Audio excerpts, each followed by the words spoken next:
Shalom. This is Israelite School of Biblical History and Practical Knowledge. We're here at 8524 South Braeswood Boulevard, Houston, Texas, 77071. We thank y'all for joining us once again. We have classes Monday and Wednesday from 7 to 10 p.m., Friday from 6 p.m. to 9 p.m., and then Saturday morning classes 10 a.m. to 2 p.m. We encourage you, if you're in the Houston area, to obey Hebrews 10 verse 25 and gather together with your brothers and sisters and not forsake the assembling of yourselves together. All right? So if you can make it, get here, be in class. That way you can be partakers of the anointing, the prayers, the ceremonies, things like that. If you have any questions or comments, you can hit me up at 832-941-2443. Once again, that's 832-941-2443. Please text only. Also, you can hit up the YouTube live chat. All right, so you can throw your questions on there. We'll answer those live here in class. If you have any donations you want to give, we always thank the brothers and the sisters for giving what they've given. The books and all that stuff, the pens and papers, the office supplies that have been given.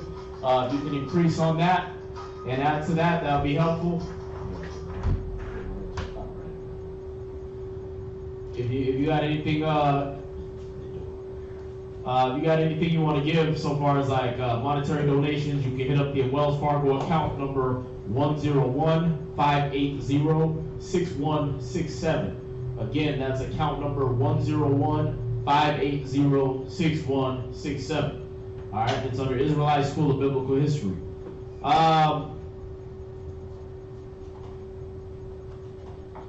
That's it, right? I mean, we're in the midst of the Feast of Weeks, which is known as the Feast as Pentecost, or man, it's got a lot of different names. The Feast of the First Fruits is what you know it as the Old Testament. Also, the Feast of Weeks, or the Pentecost when you read the New Testament. So the first day of it was the 12th. 50 days from there is going to be another Sabbath. All right. So if you got any, once again, if you have any questions, we're going to let that catch up. Hit us up. Phone number is 832-941-2443, or you can text on the YouTube live chat. Does anybody have any questions here in class? We always open up that first hour for questions. Y'all been studying. Oops. I've been studying. You're on live TV. You're all sinners. I know things get busy, but you want to make sure you try to get in at least a chapter to read, a verse to look to dice up and look up the definitions of something. All right.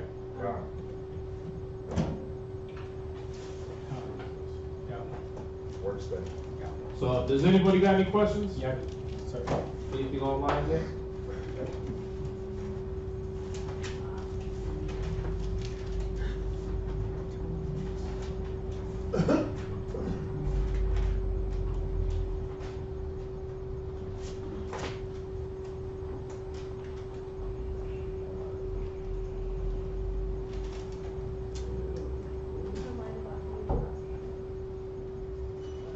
Yeah, I said the new class time. Fridays, the new class time, 6 to 9 p.m. All right.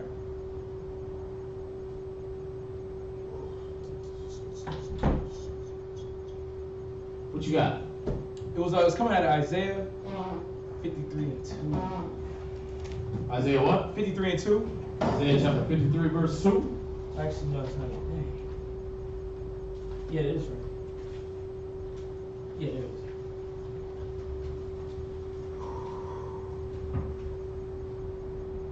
So this is Isaiah chapter 53 and verse 2. For he shall grow up before him as a tender plant. So you know who that's talking about, right? Yahushua. Okay. And as a root out of a dry ground. Right. He had no form, no comeliness. And when we shall see him, there is no beauty that we should desire him. So the question is, whenever it says when we shall see him, I know Isaiah this is prophecy about Christ, but is this whenever before the crucifixion, or whenever he's coming to save us here in Babylon? No, that was a prophecy of when he's going to drop down on earth, when he was going to come and be born. Okay. Where you at? What verse? Isaiah chapter 53 and verse 2. Read verse 1. Verse 1. Who has believed our report? And to whom is the arm of the Lord revealed? Go ahead. Verse 2. For he shall grow up before him as a tender plant, and as a root out of a dry ground. Go ahead. He hath no form, no comeliness. And when we shall see him, there is no beauty that we should desire him. Go ahead. Verse 3. He is despised and rejected of men. Right. When he comes back, ain't going to be no despised or rejected of men. He's going to be killing people. Okay. So that was talking about when he was going to come, when he came down, that you read in the Bible. All right. That's how you know, because it says he's going on and showing you what happened during his life here. All right. So yeah, that's for him now, or for him when he came on earth. He didn't have no form or comeliness. He was out of shape. All right. It wasn't no sexy dude with a 6-pack. You know what I mean? That was walking around winking at people and talking soft. All right. He didn't have no form and no beauty. All right. His speech wasn't beautiful. His look wasn't beautiful. None of that. All right. Yeah. Any other questions on any topic? What's that online? From Brandon Carr, when Hezekiah was healed in 2 Kings 20, what is meant by the sign given to him in verses 8 through 11? Let's go there. 2 Kings chapter 20, verse 8 through 11. The question is, when Hezekiah was healed in 2 Kings chapter 20, what is meant by the sign given to him in verse 8 through 11? 2 Kings chapter 20, verse 8 through 11. 2 King, and Hezekiah said unto Isaiah, what shall be the sign that the Lord will heal me, and that I shall go up into the house of the Lord the third day? And Isaiah said, this sign shalt thou have of the Lord, that the Lord will do the thing that he has spoken. Shall the shadow go forward 10 degrees, or go backward 10 degrees? Right, so what they're talking about is the shadow. You know, when you look at a sundial, the sun hits that little pointy rock that's sitting up, and then they would know by the shadow what time of the day it was. That was before they started doing clocks with little glockenspiels and sprockets and all that in there, and doing all that. We had a sundial. All right. So he's saying, should the sundial, should the shadow go forward? Should time go forward for you to where you age faster? You know, where you go, or when you age, basically when you want to age past this instance, or should the sun go, or should the time go back for you? You understand? So that's what he's showing him, so he can get healed. Do you want to be younger, or do you want to be older? Go ahead. Verse 10, and Hezekiah answered, it is a light thing for the shadow to go down 10 degrees. Nay, but let the shadow return backward 10 degrees. See that? So it's an easy thing for the shadow to go, basically for time to go forward. It's going to do that anyway. You're going to age anyway, right? So that's easy. But it's hard to turn back time. It's so hard that's one of the questions the angel posed to Esdras when you read 2nd Esdras. He said, bring to me again the day that is past. Can't do it. It's hard to turn back time. That's what Hezekiah is saying. He's like, no, it's too hard to go forward in time. I mean, it's too easy to go forward in time. I'm going to age anyway. Let me go backward. Let that be the sign. Go ahead. Verse 11. And Isaiah the prophet cried unto the Lord, and he brought the shadow 10 degrees backward, by which it had gone down in the dial of Ahaz. Right, so that's like if you were looking at your watch and the hands on your clock started going backward. You know what I mean? It's 7 o'clock while you're talking to somebody, then they're like, okay, we're going to turn back time. And the hands on your clock just start winding backward. The sun start coming up. You know what I mean? Like, what the hell? How'd that happen? How did the sun go right back up? it's 7 o'clock. Oh wait, it's 6 o'clock. Oh wait, it's 5 o'clock. Y'all see that? Come. Go ahead. Verse 12. At that time, Baradak, Baldin, the son of Baldin, king of Babylon, sent letters and present unto Hezekiah, for he had heard that Hezekiah had been sick. And Hezekiah hearkened unto them, and showed them all the house of his precious things, the silver and the gold and the spices, and the precious ointments, and all the house of his armor, and all that was found in his treasures. There was nothing in his house, nor in all his dominion, that Hezekiah shewed them not. That was verse 11? Oh, that was 13. No, the question was on 8 through 11. That was a con. Alright, so that was the sign that King Hezekiah got to know he was going to be healed, was that the clock basically turned back. He's talking about the shadow on the sundial. Alright? It went back. It went back 10 degrees. So basically time went backward for him. Alright? So that was going to be the sign. Okay, if not basically that he got to do the Benjamin Button thing and age back, but the sign that I'm going to heal you is that watch the clock. It's going to go backwards. Alright? What else? So with that, it was a question I had a little while ago about Israel being in Africa. You know, because you got a lot of people that said, obviously, you're African if Israel's in Africa. So how do we go about breaking that down, or for me to have more understanding about just the landmass of Israel compared to being in Africa? Say it again? How about Israel being in Africa? Israel being in Africa? The landmass. You know how they said that Israel is in Africa, which makes...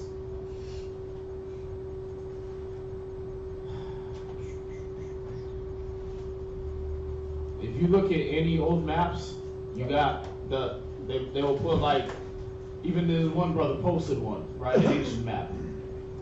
Part of it said Africa, where you would know was India and stuff like that, right? Then another part said Africa and what you know is Africa today. And then part of it on the west side of it said Ethiopia, which we know Ethiopia is now on the east side. Then that part in between the two Africas, it said Asia. Alright? When you read Revelation chapter 1 verse 11, chapter 1 verse 20, he's writing to the 7 churches scattered throughout Asia Minor. Right. Alright? So that's where Paul is. Right? That's where he's dealing with Greece, Rome, stuff like that. All that's counted as like Asia Minor. Alright? Rome wasn't even counted as Europe until way later in time. Alright? But yeah, so far as Israel being in Africa, that wasn't even the name of the place. Alright, we knew it as Canaan, Put, and at best, Libya. You know what I mean? We didn't know it as Africa. But no, Israel is not a part of Africa. Israel's in what they call the Middle East today, but it's considered Asia. That's why we're considered Asiatic. Alright, those same people that tell you we're African also want to jump up and call themselves Nubian Asiatic black men. Now, Asia's a continent, Africa's a continent. How the hell are you Nubian and Asiatic? You understand? Which one are you? This is part of the confusion. It says in Deuteronomy 28 was going to happen. You were going to become a proverb and a byword. Then Daniel tells you that unto us belongs confusion of faces in Daniel 9 and 7. Right? That we were going to get confusion of faces. We call ourselves Nubian, Asiatic, Black, African, African American. You know what I mean? We're all those things. All that part over there was known as the Orient at one point. You know what I mean? With the exception of Africa, that was known as Ethiopia. The whole landmass was known as Ethiopia because it just meant black. Ethiop meant black. Y'all see that? Goes back to their father. Before that, it was Chum, or what they call Kemet, right? Chum, Ham, burnt. So that's how other people saw those people as burnt. Y'all see that? Or burning, because they're a bunch of flaming homos. Alright? That's Canaan, man. Canaan, Sodom and Gomorrah, that's what they're known for. To this day. What's that one online? I can't see it. And did it say, is connection on? Can you see?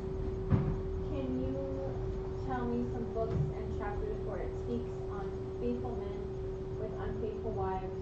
Did they put their wives away, or did they let God handle them? A little bit of both. You could go to the book of Judges. Try to get it for you real quick.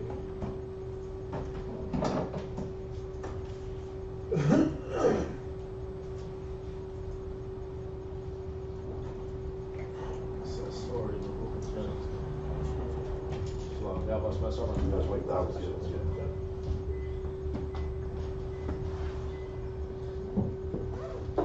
That story in the book of Judges, where the priest, his woman gets raped, and he has to chop her in pieces. Oh, come.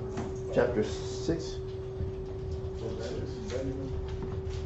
Yeah, send it off.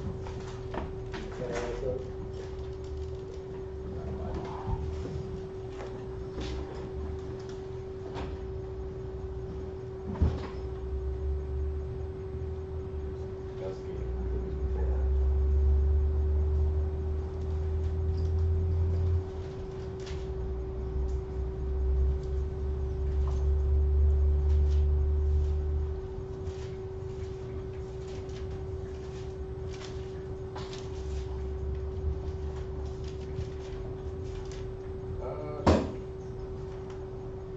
That might be Achan. That's Joshua.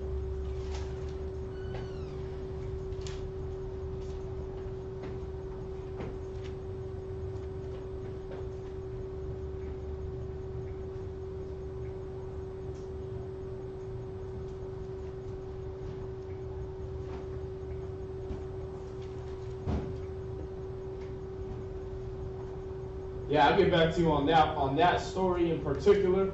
The question was basically, is there stories about men that had unfaithful wives, and did they deal with the wives, or did the Most High deal with them? So, trying to think of any of other instances where that might have happened.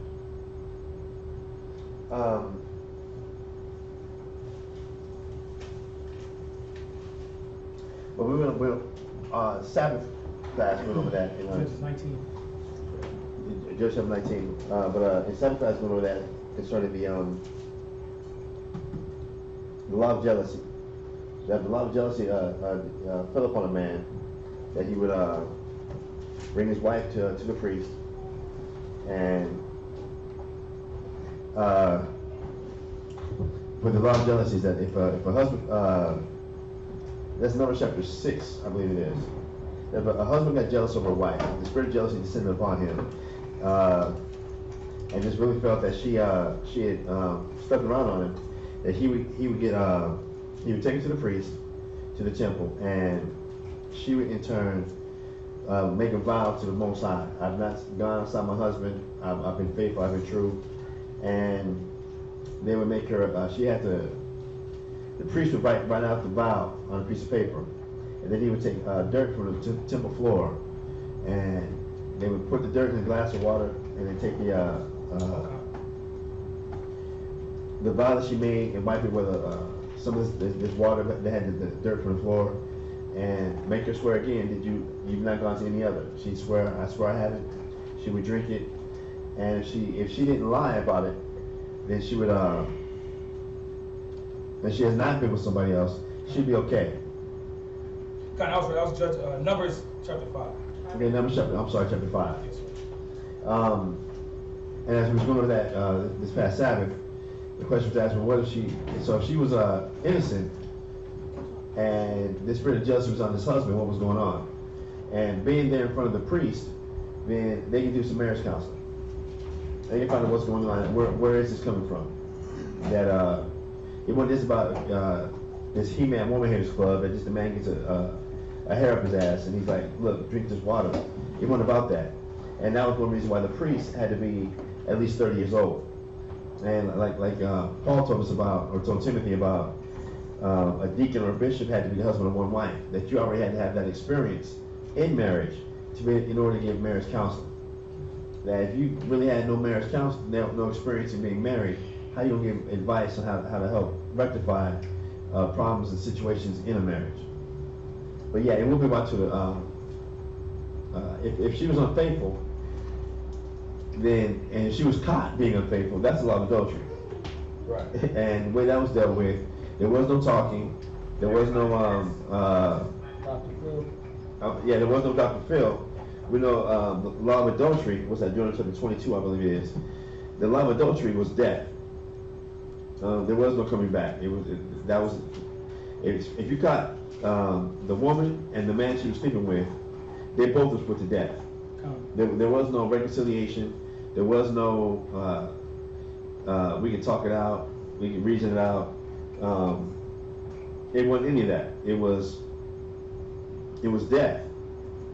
That's how it was. But if she wasn't actually caught in the act, but her husband suspected or got the spirit of jealousy on him, then yeah, he would they still had to go to the priest. Right. So I don't know if that answers the question or the angle of what happened. Yeah, I don't know if that's what I'm saying. I don't know if she's asking for stories or like, what do you do in that occasion? But, I mean, I know the scripture tell you, that if a man leave his wife and she gonna find another, if he put away his wife and she gonna find another, he can't return to her again. Right. She's greatly polluted.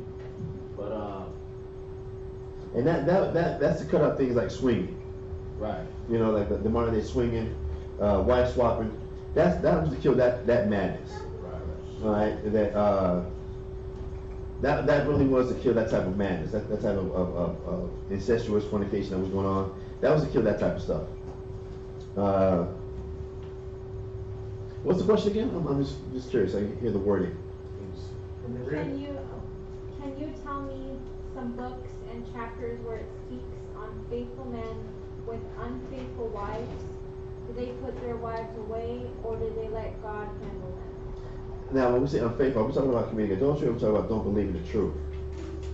Because with that 1 Corinthians chapter 7, 11, it talks about if there's a faithful man and has an unbelieving wife, he says, if they be pleased to dwell, don't put them away.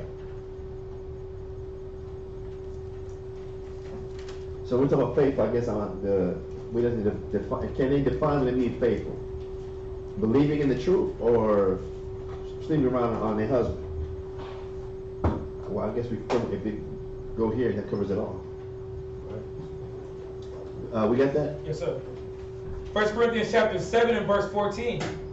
Actually, verse 12. There was two things in my life. There's two. And I text you about it. There's no two.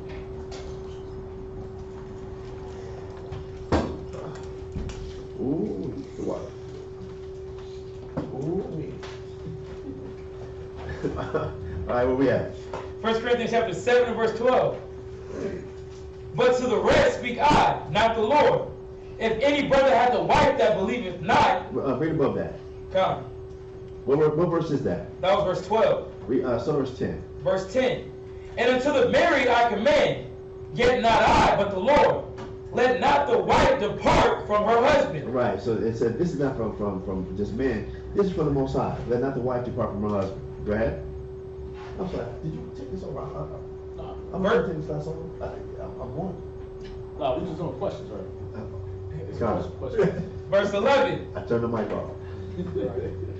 But, and if she depart, let her remain unmarried, or be reconciled to her husband. And that's what the point is. It is about reconciliation. Don't go and sleep with somebody else. Don't get emotional. Leave your husband and that rebound sex. You're gonna just find some simpleton in the club, in the bar. You got that come get me dress on, and you're gonna show him. You're gonna do him or what have you. See how he likes it, or make him feel a certain way, and you're gonna have sex with somebody. If you're gonna do that, in Proverbs it tells you that jealousy is the rage of a man. That this man's gonna lose it. This man's gonna get insane. And that even in the law books of today's modern law books, they tell you about crime of passion, temporary insanity. That a person will lose it. Don't do that. Don't go there. It said if you're gonna depart from your husband, do not marry somebody else. Do not go have sex with someone. Right. Don't do that, because that really is going to kill any type of reconciliation can be made. That can happen. That's a dead deal. It's a done deal. For that man not to think about you sleeping with somebody else. Every time that y'all are engaged in marital actions, the thought of someone else look down on you like this, or someone else seeing you like this. That's why a lot of women, even a lot of women know, you can't even tell your husband, a potential husband or whatever, how many partners you've been with. Without him sitting there trying to think about going into the Bill Bixby Hulk rage. That the thought that someone else has been with someone I love, the thought that someone else has been able to give you pleasure, been able to be there for you, to humble you besides me. That thought is we're not wired that way.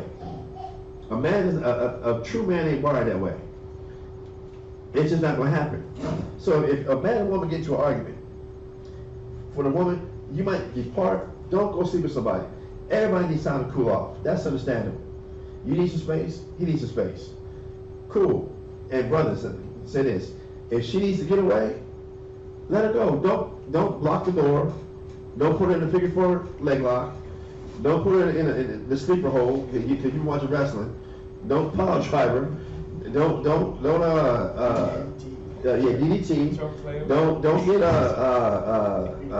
some rope and you done lock the door and got gasoline and like ain't nobody leaving nobody. You still, I'm like this whole month up. If she needs her space, give her space. At the same time, for men, or ladies, if your man needs some space, let him have his space. If he's like, look,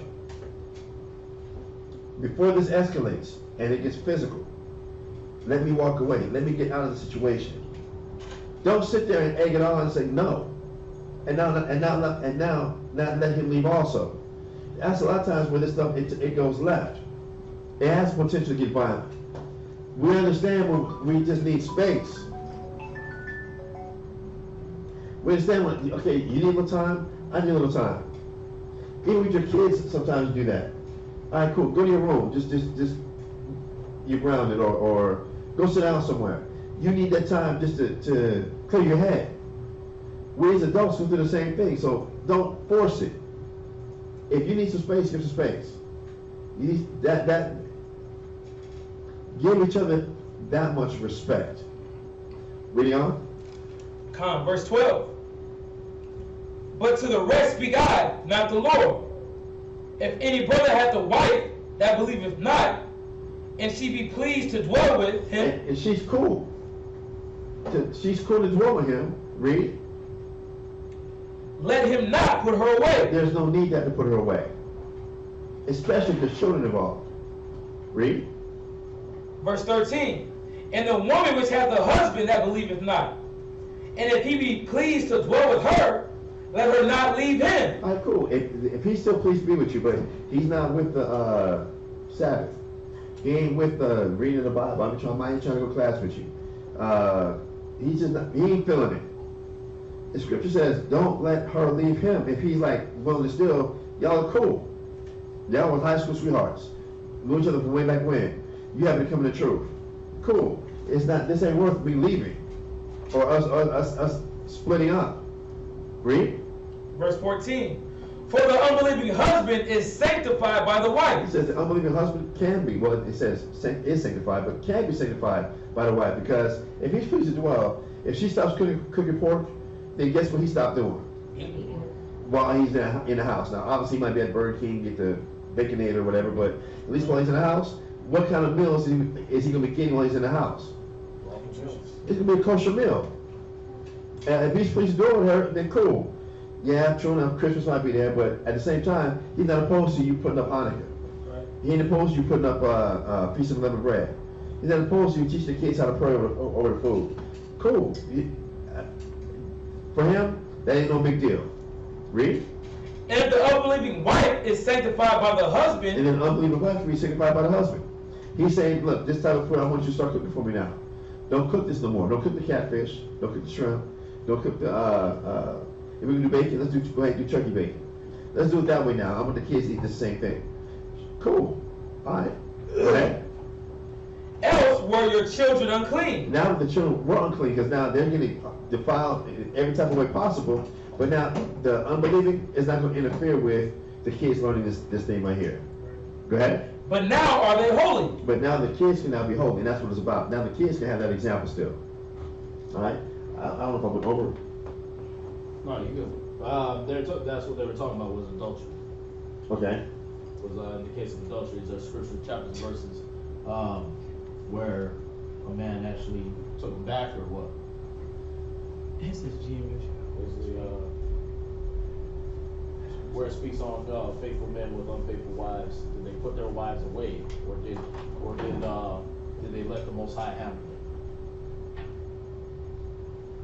We know Christ said, if a man put away a woman, except it be for adultery, Right. that he causes her to commit adultery. Right. Yeah, she ain't did nothing. You put her away. Nobody wants to be alone, and you put her away unjustly for some BS. That it wasn't adultery. It says you caused her to commit adultery because now she go get somebody. Right. Right. We know the Most High told Hosea to marry a whore and a prostitute. Let me say, I'll say it like that. And he told him to do that because that's how Israel did him.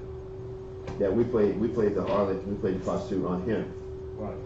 And he told Hosea to, that in the same way we've been committing adultery on the Most High, that he would not be upset when our women committed adultery on us for the mindset we was in and going away from him.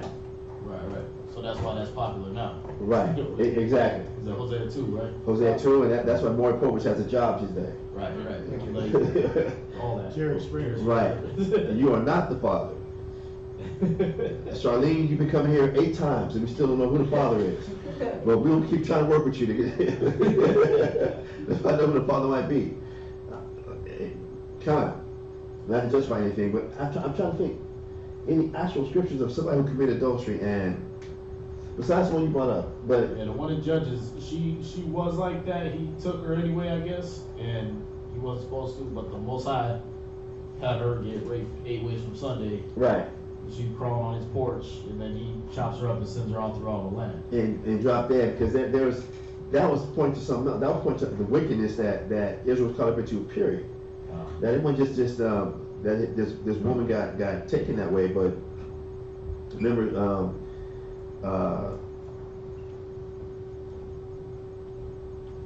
matter of fact, they wanted the men of Benjamin of that city wanted to sleep with the priest first. Right. It was kind of like with Sodom and Gomorrah. Yeah. And that's when the brother that brought the priest into his house offered up his daughter, who was a virgin, and said, "Look, y'all can't. There's wickedness. He's under my protection. Go ahead and take my daughter." And that's when the priest said, "No, don't do that. Let them have mine." Woman. Right. And that's when they went and took the woman. And then that was that Mosiah used that to bring up the wickedness that was going throughout all Israel, because all Israel wound up going to war against Benjamin and got their ass whooped. You would think that 11 tribes come up against one tribe, it'd be cool, but nah. The Mosiah used that to kill a lot on both sides because of all the negative and wickedness that was happening amongst the whole nation. That Sodomite spirit got a demon on it. Like a heavy demon on it, man. Right, and you that's think something you're just gonna beat up one of these fags and beat the gay out of them? They'll whoop your ass, man. And remember that sodomite wasn't just between men. That was men also sodomizing women. Yeah. That was men also like in the Hershey Highway, that pink corn, the chocolate tunnel. They like that also. So it wasn't just, it was men going with men. It was R. Kelly, right? Yeah, the chocolate factory. It wasn't just men going with men. It was men also loving to have those relations with the woman that way also. So hopefully that answers that question. Let's see. I'm just here for the chariots. Okay. Yeah, I think that's it on that. Yeah, that's What it you on that. Then you have in Jeremiah 3:1, that's where he talks about if a man put away his woman and she go find another, is she not greatly polluted? You know what I mean? God. He's not supposed to go back to that woman after she done mess with other men. But nowadays, good luck. True enough.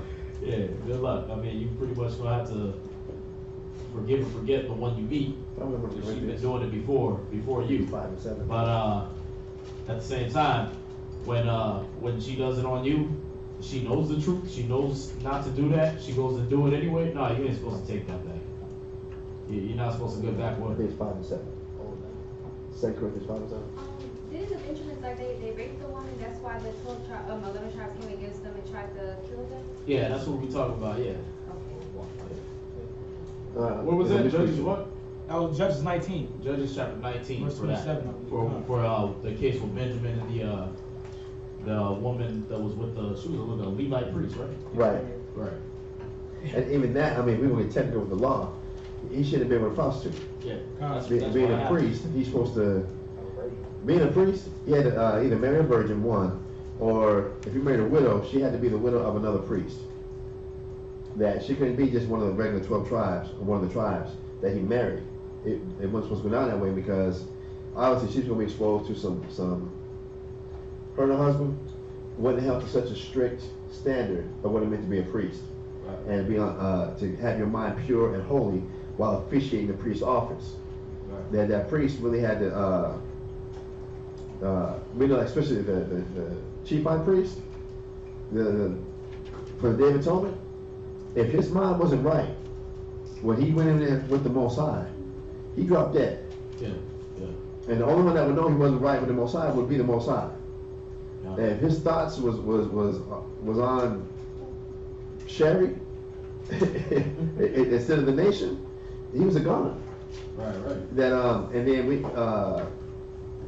there was obviously there was certain practices, even sexual, that priests they didn't engage in. We know they was fruitful and multiplied. We know that. That goes without saying. Aaron had many kids, but we also understand that in the priest office, there's certain things you can't give yourself over to. If you're listening to all Israel come up and confess to you all the things that they're doing, you can't be that priest and now you got this proclivity, this fetish, Right. and you hear everybody's doing it. You're done. Yeah. You're gonna be partaking in it, and where's it gonna lead the nation at? That's gonna have it all messed up. That now there's nobody to go before you to ask for forgiveness, to pray for you. It's not gonna happen. It's not gonna happen. Did you find that for me? Yeah, this is actually 2 Corinthians chapter 5 and verse 17. Therefore, if any man be in Christ, he is a new creature. And I just want to say this because obviously, I ain't gonna, that's the wrong word to use. It will be hard to find quote unquote a virgin in her 20s, 30s, this day and age. That's obvious. But we know that once a person comes into the truth and they do start to change, it says they become what? Can you read it one more time? This is 2 Corinthians 5 and verse 17. Therefore, if any man be in Christ, he is a new creature. Right. That person becomes a new creature. Now, obviously, you can't go and actually put the physical things back together. That's not going to happen. But it's your mind. That we become virgins, we become fresh, we become new in our minds.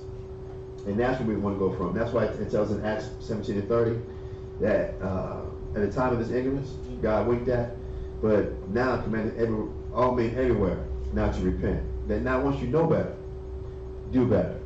All right? And I just want to refer that to when you're saying about the if a person's in the truth and they go and sleep around, then yeah, you need to go and cut that, go ahead and cut that off, separate. Unless you have that much forgiveness and that much love, can get over that, which a lot of people, it's hard for them to do.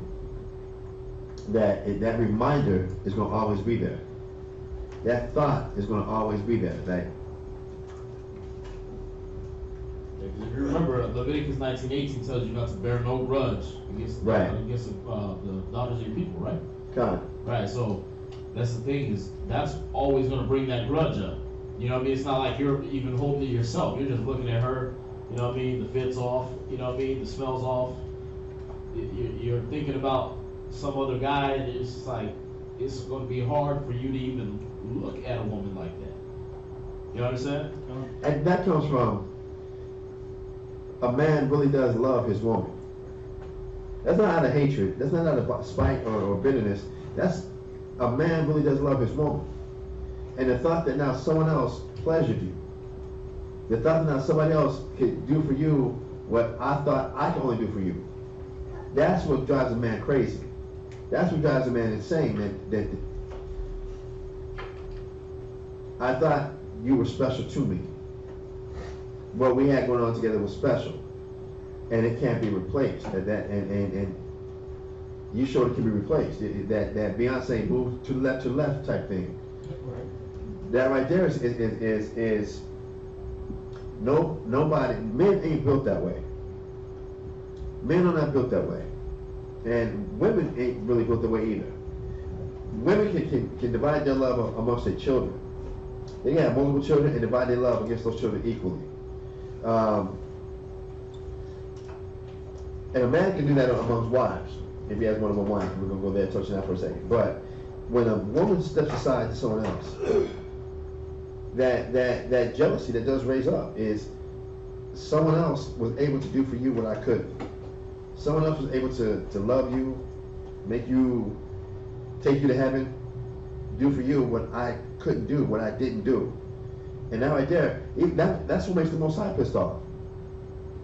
As much as the Most High wants to be that for us as Israelites, but we keep going to other gods and getting pleasure, strength, confidence,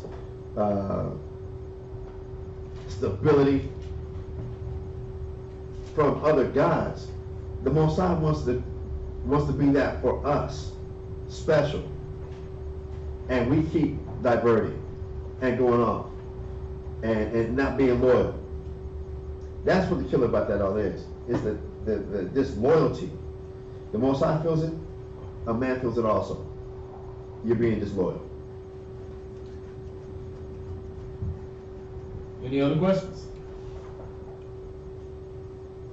Alright. No other questions online, so tonight's class, we're going to be going over, the brother Lachma, priest Lachma is going to be going over the chariots of the Most High, what you know as the so-called UFOs. Alright? I'm out. Go out.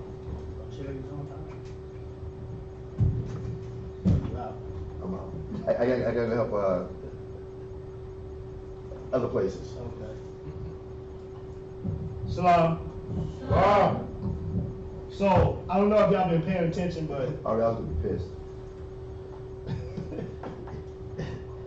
You're gonna get a chance to teach your whole class, no interruption. no, but if you've been paying attention, man, they always show you these unidentified flying objects. They show you these spaceships. They show you these things. You know, you go on the news, you see these so-called aliens. You see all this stuff, and what they try to do is they try to debunk what the Most High has already established. When you go in the scriptures, you hear about what the so-called UFOs are. You hear what the so-called aliens are. But because they want to keep our minds so caught up in cartoon-like thought process of, you know, they paint this image of what an angel is. Like you look at Valentine's Day, a pagan holiday. They show you a baby angel with a bow and an arrow. That's supposed to represent love, or that's supposed to be the Most High sending this deity down to spread love. When we go through the scriptures, we know how the angels look. We know what they rode in, you know, and society is constantly teaching us that a lot of stuff is unidentifiable. And you know, when you watch these TV programs, they show you, oh, I got a spaceship. We got a spaceship over here in Ground Zero.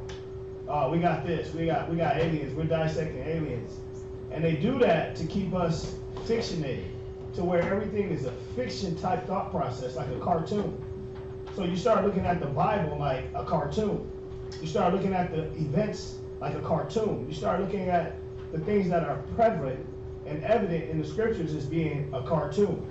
So they're trying to water things down so that you don't see the strength of the Most High. You don't see what the scriptures tell us because they're too busy putting it on TV. So real quick, I just want to, if somebody can pull up a definition of UFO. Let me show you something real quick. So they're basically doing what they call desensitizing. Of course. You know what I mean? They're trying to make it so this is so otherworldly and so crazy that you won't believe it. That you won't believe that they're out there. You know what I mean? And if you do believe they're out there, if you do believe that the chariots are out there, the UFOs, then I think of them as some X-Files stuff. They're coming to rape me. They're coming to do Anal probe. Right. No, that's white people. Yeah, that stuff happens to the wicked, man. That stuff happens to the wicked. That don't happen to the righteous, man. They don't take you up so they can stick things in your anus and send you back down. That's what happens to the wicked. All right, but that's what they want you to believe all across the board. That's why. What did you have Jeremiah 10? No. Get that real quick. Get Jeremiah 10 while he's getting that definition of UFOs too. Sis? Jeremiah chapter 10, verse 1. Sis? I have a definition for you. Oh, okay. Yeah, hold that. Jeremiah 10. Jeremiah chapter 10, verse 2. Thus saith the Lord, learn not the way of the heathen. So we're in Jeremiah 10 verse 2, where it says, don't learn the way of the heathen. Don't learn that when you look up and you see that beam light or that quick flying object, that's coming to anal probe you. That's coming to take you to another universe where they only have dildos for your bumhole. Alright? That's not what that's for. That's how the heathen believe, because they're perverts and because they're wicked as hell. So that's what happens when them angels come and torment them, according to Ecclesiastes chapter 39. That's some spirits of vengeance that'll be coming to them. You understand? But when you see it, you shouldn't be amazed at these things. Alright? You shouldn't learn the way of the heathen and be like, oh, let's shoot them down. Jim Bob, get my shotgun. We're going to shoot down a UFO. Alright? Because they will kill you. Alright? They're not there for that. Especially if you're righteous. They're not there to stick things up you. Alright? Go ahead. And be not dismayed at the signs of heaven. He said it, don't be dismayed at the signs of heaven. These chariots, they're part of the signs of heaven. You understand? They're part of that. You see them flying across it. That's not a shooting star. The stars don't move. It's not a falling star. They don't move. They don't fall. You understand? That's a chariot of the Most High. Y'all get that? So don't be amazed at the signs of heaven. Don't run in and grab your AK, your shotgun, your 9, and start shooting at them when if they come near. If you ever see them, don't bother with all that.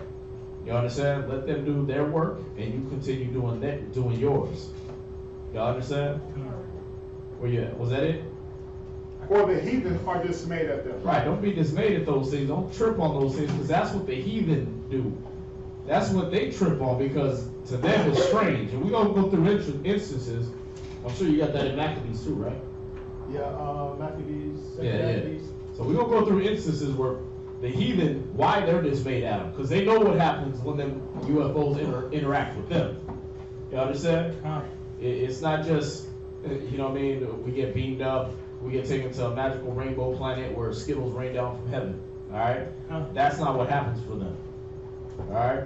What you see on National Enquirer and Star and these so-called wacky magazines where the dudes just, they do bad things to me, right? That's what they do to them. Alright? That's their hell right now, and then there's punishment after the judgment. Pretty cool. So that was that on Jeremiah 10, right? Alright.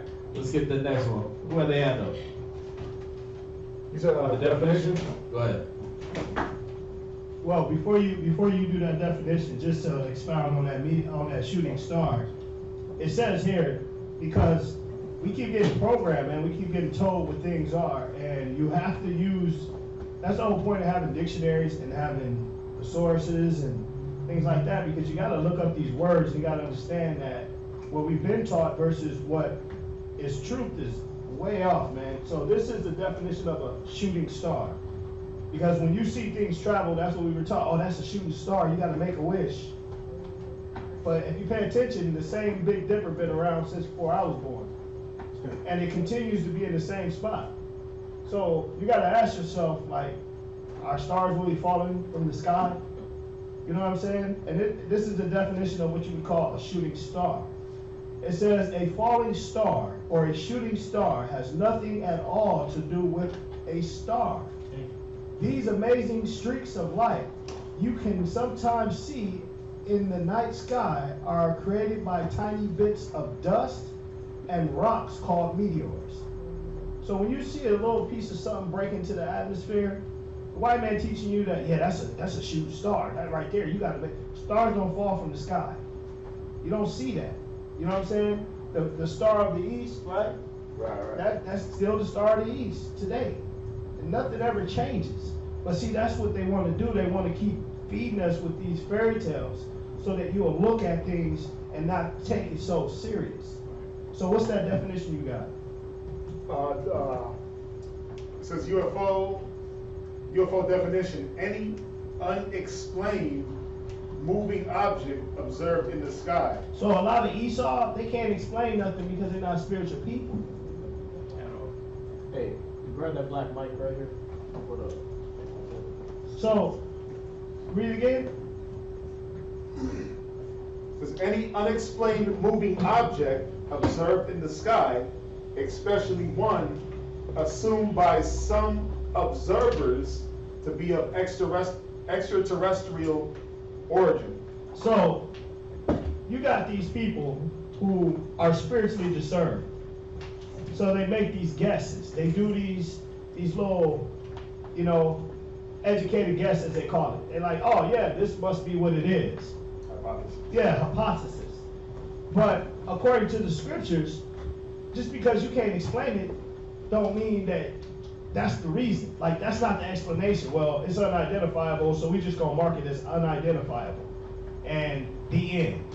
And then we come up with a definition of what unidentifiable is to pass the fact that we ignorant. So it ain't that you don't, it ain't that you don't know. You ain't spiritual enough to know. It wasn't given to you. But those that have the understanding and the wisdom in the scriptures, we start looking at the scriptures, they become alive to you. So what's considered unidentifiable to you becomes identifiable to us. So the first scripture we're going to go to is Psalm chapter 68, and you're going to start at verse 17. So you need to book that back?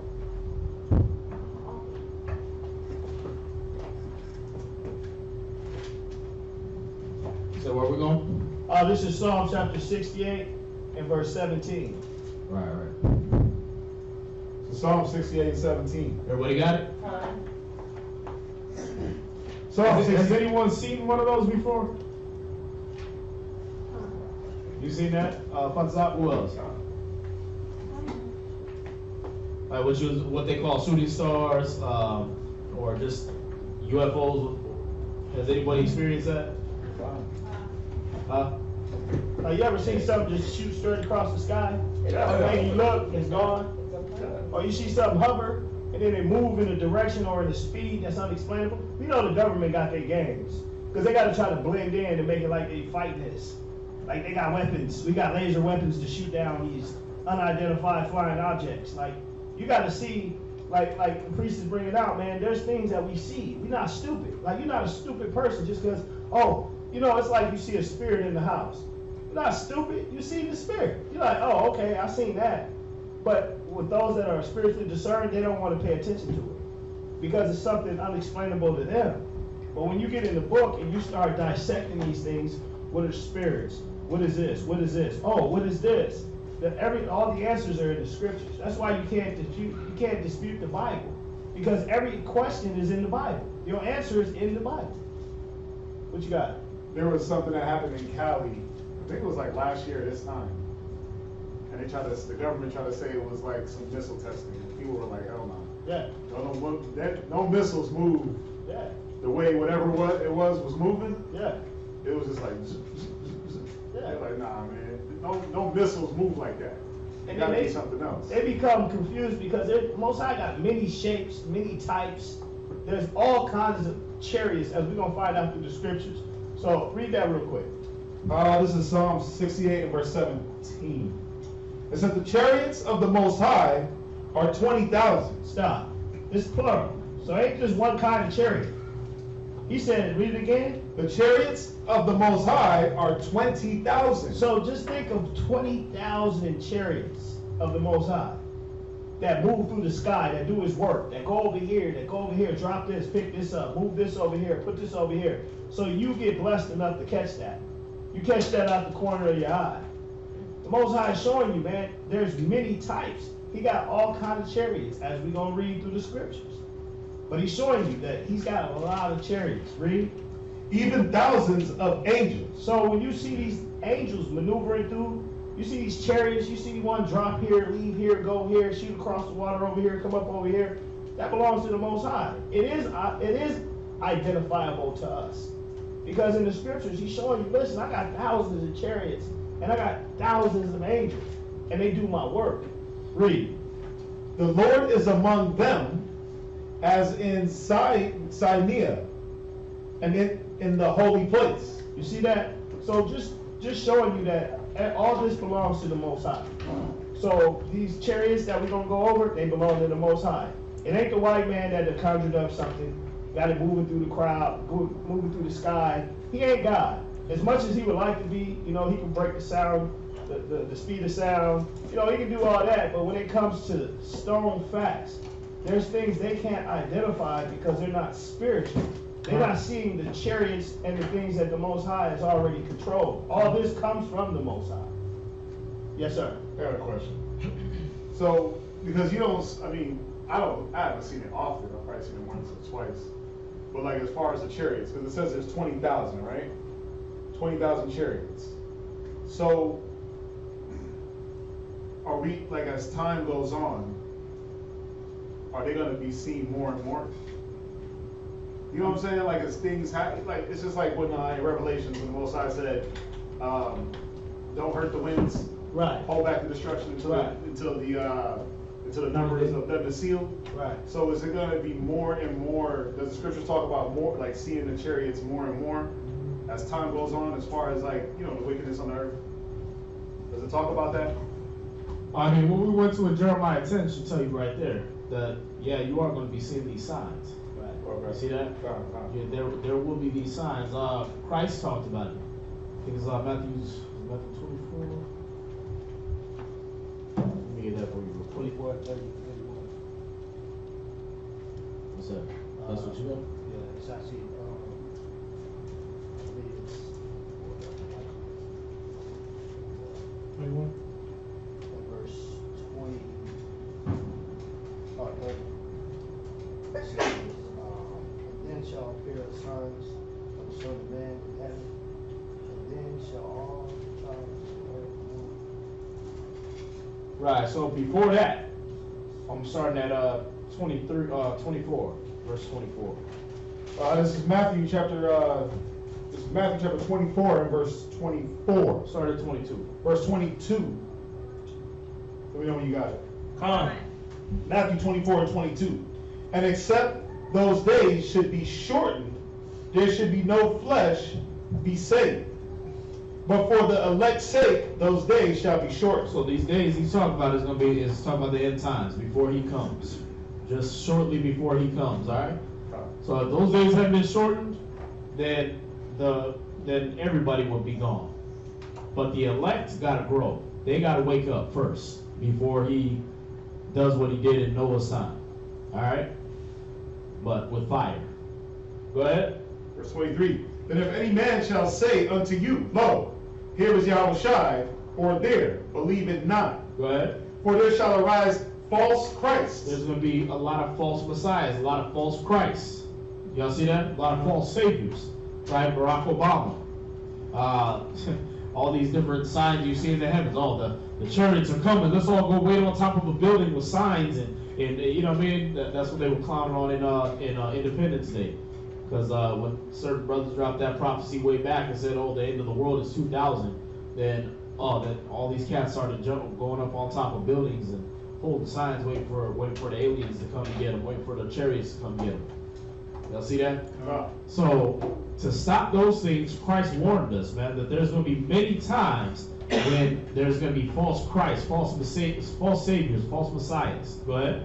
And false prophets. Go ahead. And shall show great signs and wonders. They're going to do what? Show great signs and wonders. Right, they're going to show great signs and wonders. You got this cat, I think he was in Cali, but they had him on the news or something like that, and he's basically like clapping pigeons with them, basically, but he's like telling them to do certain things, and then the 3 little dots, they move in a certain way when he tells them to.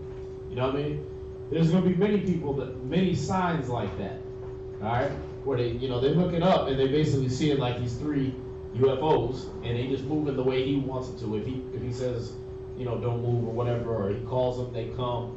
You know what I mean? So there's going to be many situations like that. Go ahead. Inasmuch that if it were possible, they shall deceive the very elect. Right, why? Because you're going to see somebody with all that power, and you're going to be like, man, I got to follow him. These cats with the fringes on, they ain't got the truth. They commanding chariots, let's follow this guy. You know what I mean? They would deceive the very elect, because even the elect know about the chariots. So when they see something like that, oh damn, I'm following him. Go ahead. Behold, I have told you before. Wherefore, if they shall say unto you, behold, he is in the desert, go not forth. Behold, he is in the secret chambers, believe it not. For as the lightning cometh. Right, jump down to verse 30. Verse 30.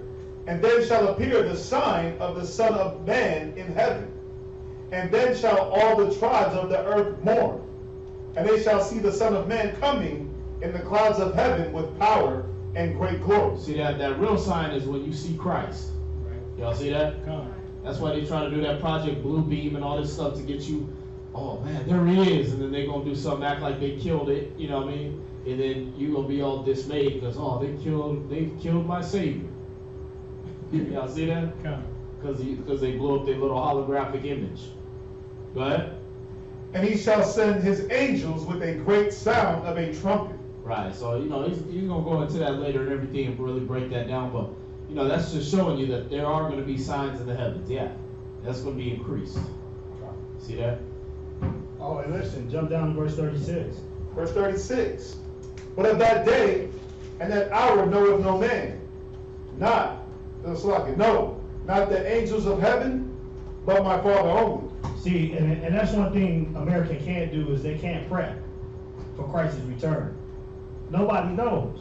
So as you see these signs, you see these chariots moving through the sky, you see these angels doing their work. The more you see it, just know that time has to be short. Because just think about last time if you just look at flooding, something basic like flooding. 10 years ago, it wasn't flooding like this. It wasn't flooding everywhere you go. It wasn't as bad. Now you look, every time it rains, some family is flooded out. Some side of town is flooded out.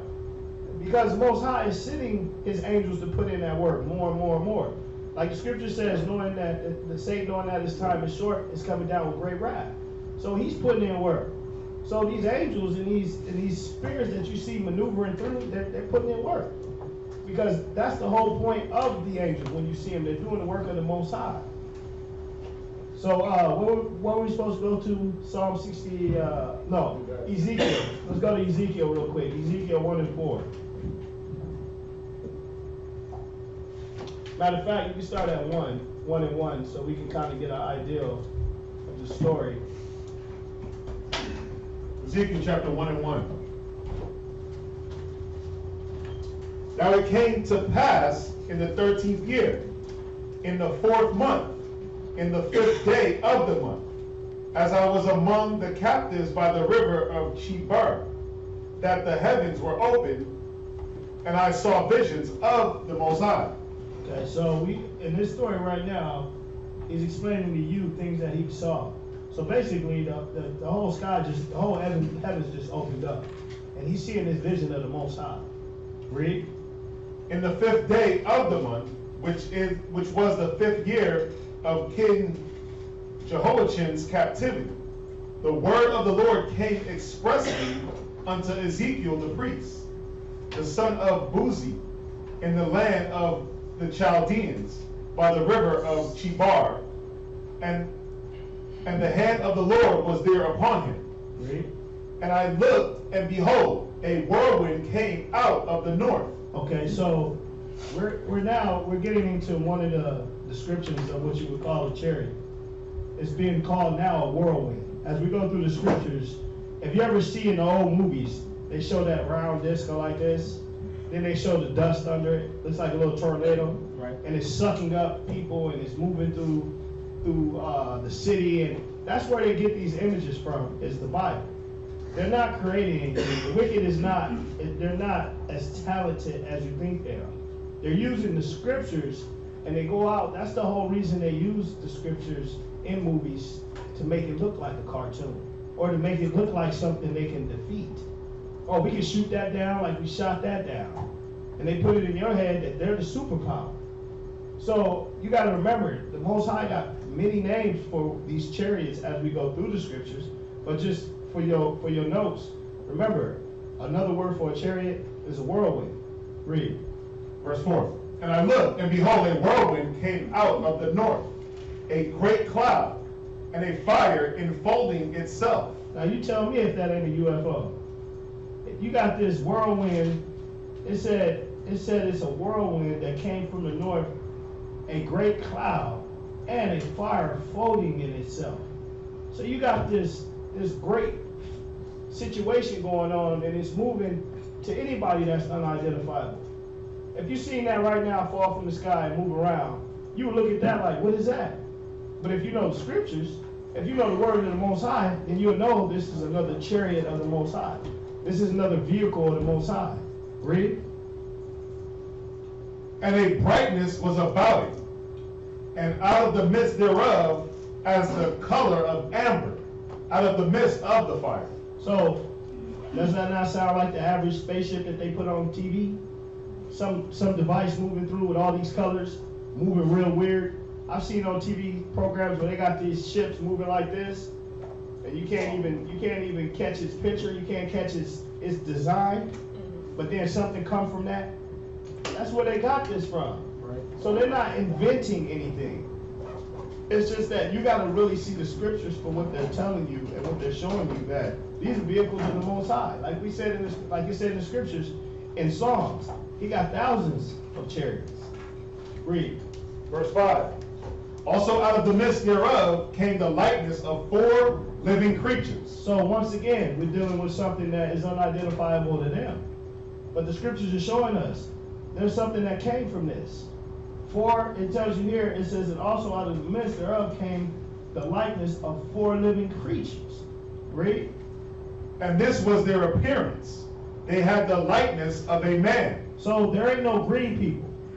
You got to get that straight out the gate. All these white folks that run around with the green t-shirts, with the guy with you got the alien with the green hair with the big black eyes. That's not the image that comes from these chariots. Right. So he's showing you. First he calls them creatures, but then he comes back and says right here, he said they have the likeness of a man. Right. So if you're seeing this object in the sky glowing, it's moving the way it's moving, it's presenting itself the way it's presenting itself, then it has something come out of it. And from a distance, you're like, damn, it look like 4 creatures. Then as it get close to you, you see like, yo, that's 4 men. Read. And every one had 4 faces. Read. And every one had 4 wings. So as you're looking at as they're calling themselves being able to catch angels and catch these unidentified flying objects, the Most High is showing you, yeah, you got to see that they all have, even when you go into Revelations, it talks about the beast and how they had, how this angel had these 4 heads, or, this here, they're still angels of the Most High. They're not aliens. So you got to remember that when you're reading through the scriptures, there ain't no green people. If it's coming from the Most High, he's explaining to you. This is what it looks like. This is what it is. Read. This is Ezekiel chapter 1 and verse 7. And their feet were straight feet, and the sole of their feet was like the sole of a calf's foot, and they sparkled like the color of burnished brass. Uh-oh. There's that color again. Read. And they had hands of a man under their wings on their four sides. And they four had their faces and their wings. Their wings were joined one to another. They turned not when they went. They went every one straight forward. So it's like when you see that, you know how you watch some old movies? The aliens come down like this, and they just move towards you like this. You don't even see them move. They just hover straight to you. This is all the images they got out of the Bible. But they did this to, like I said, to like the priest said, to decensor your spirit from the word. You got to see.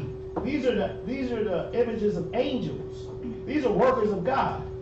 But see, when you don't fear God, when you don't respect God, that's when you make plans to go to war with God. Right. And you want to kill everything that identifies to being God. That's why you can't. That's why it's unidentifiable to you, because you don't believe in God. You don't believe in the word of God. You don't believe any of the scriptures that are in the Bible. That's why for you it's so hard to believe that he got chariots. No, those are got to be aliens. So you don't believe aliens, you might as well believe in the Easter Bunny, Christmas, Santa Claus landing on your roof with like the reindeer.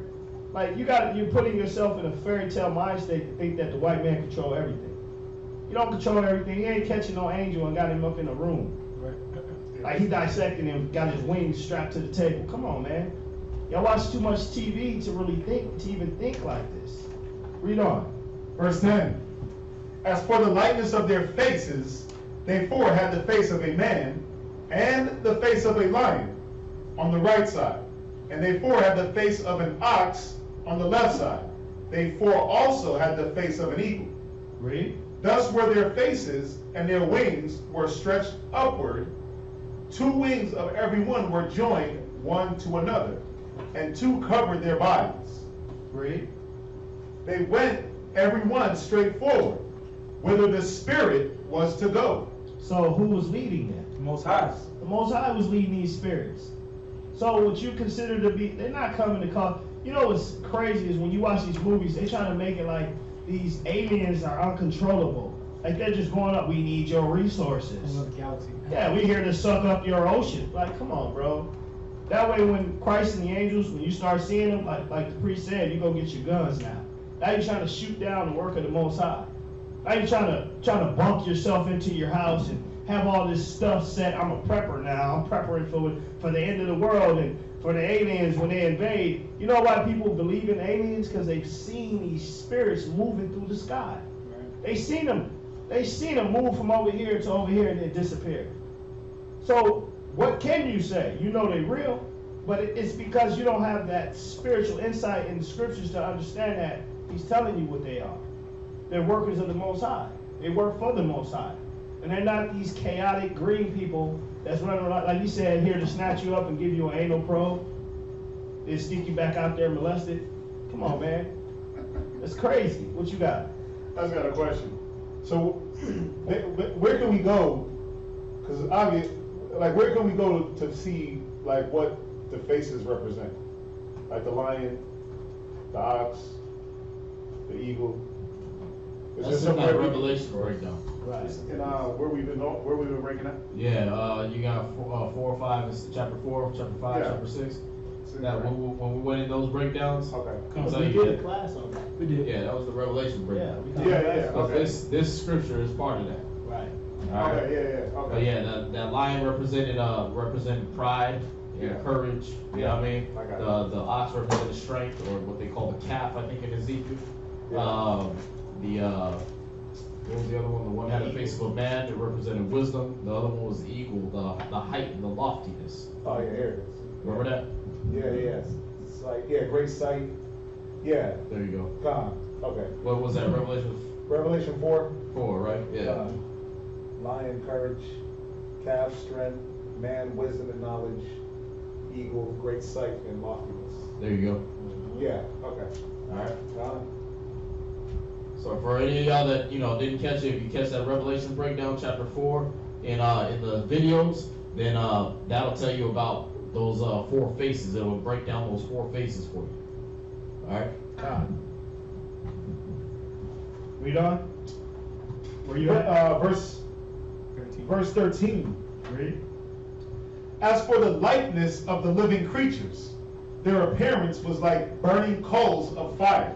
So when you see these, you're basically looking at these. Why did he give it a color?